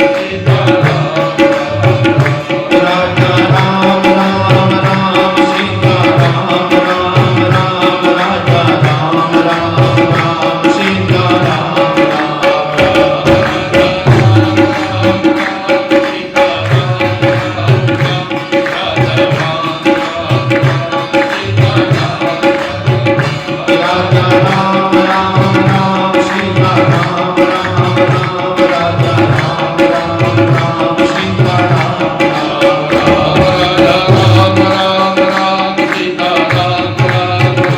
રામ રામ રામ રાજા રામ રામ રામ સીતા રામ રામ રામ રાજા રામ રામ રામ સીતા રામ રામ રાજા રામ રામ રામ સીતા રામ રામ રામ સીતા રામ રામ રામ રાજા રામ રામ રામ સીતા રામ રાજા રામ રામ રામ સીતા રામ રામ રામ રાજા રામ રામ રામ સીતા રામ સીતા રામચંદ્ર ભગવાનની જય બધે જય શ્રી રામ.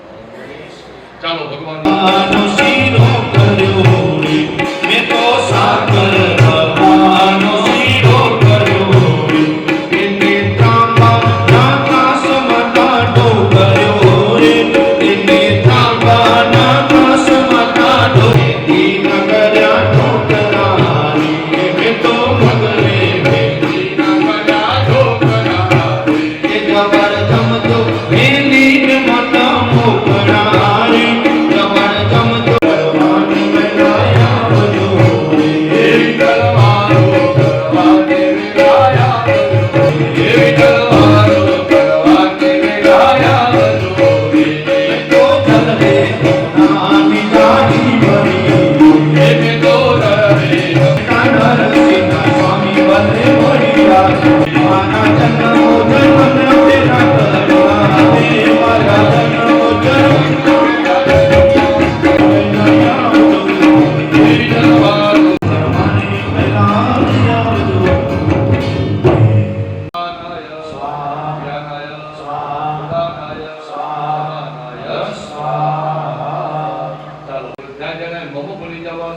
मम समस्त कुटुंब परिवारना आत्मकल्याण तेन आत्मनः निजाननान्देन श्रीमद्भागवत सप्ताह ज्ञान परायणेन सप्तस्तुभ्यं वाससे प्रतिक्रियताम् समर्पयामि मुखप्रसादं समर्पयामि उत्तरां भोक्षणं समर्पयामि मुखे आत्मनिवेदनं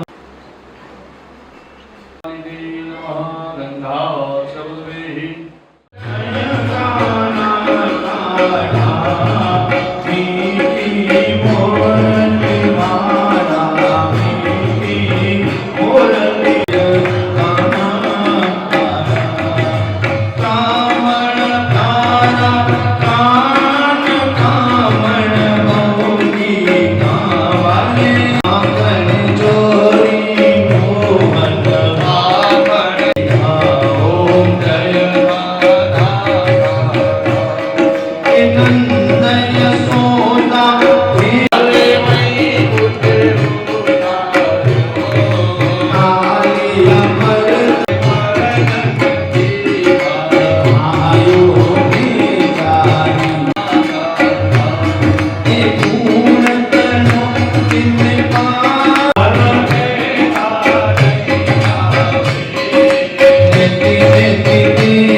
ऐश्वर्य पुत्र पौत्रादि संपदः पुष्पाञ्जलि प्रदानेन देहि वाञ्छितं ईप्सितं फलं महामन्त्रं प्रभाञ्जलि समर्पयामि ओम विष्णुः अद्राद्यमहङ्गल्यमासोतमासे पवित्रमासे अद्य मासाना पवित्रमासे ओम चैत्रमासे कृष्ण शुक्लपक्षे निगम्यायाम् अष्टम्यायां तिथोवासरे बृहस्पतिवासरे अद्य दिने मम पितॄणां मोक्षार्थे तथा च मम आत्मसुखार्थे श्रीमद्भागवत सप्ताह परायणेन तथा च मूलपात्रेण ब्राह्मणानां यथाशक्तिना दक्षिणा दानं तथा च वस्त्र આમ કરી છે હવે તમારી સામે જે બ્રાહ્મણ છે ને એને ચાંદલો કરી ચોખા જોડી અને તમારા ઓમ નમો સ્તુતેયા સવિશાલ બુદ્ધે પુલ્લારવિંદાય કવત્રનેત્ર येन त्वया भारततैलपूर्णं रजपादितो ज्ञानमय प्रदीप सुखनां ब्रह्मविचारसारपरमाम् आद्यं जगद्व्यापिनीं हस्ते स्फाटिकमालिकां विजयते पद्मासने संस्थिता वंदे तां परमेश्वरी 7 દિવસથી એ પરમાત્મા મન વચન અને કર્મથી ભાવ શ્રદ્ધા ભક્તિથી એ ભગવાનના 7 દિવસ તમારા ભગવાન શ્રી હરિના ચરણમાં સમર્પિત કરી त्वमेव माता च पिता त्वमेव त्वमेव बन्धो च सखा त्वमेव त्वमेव त्वमेव सर्वं देव देव देवा बुद्ध्यात्मना प्रकृति स्वभाव नारायणायेति समर्पयामि नारायणायेति समर्पयामि कृष्ण हरे कृष्ण कृष्ण कृष्ण हरे हरे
શ્રેષ્ઠ લક્ષ્મીકાંત વર પ્રભુ અનેન તર્પણેનાથ પિતૃમોક્ષ પ્રદોદ્ભવ પિતૃનારાયણ ભગવાનની બોલીએ પિતૃનારાયણ ભગવાનની.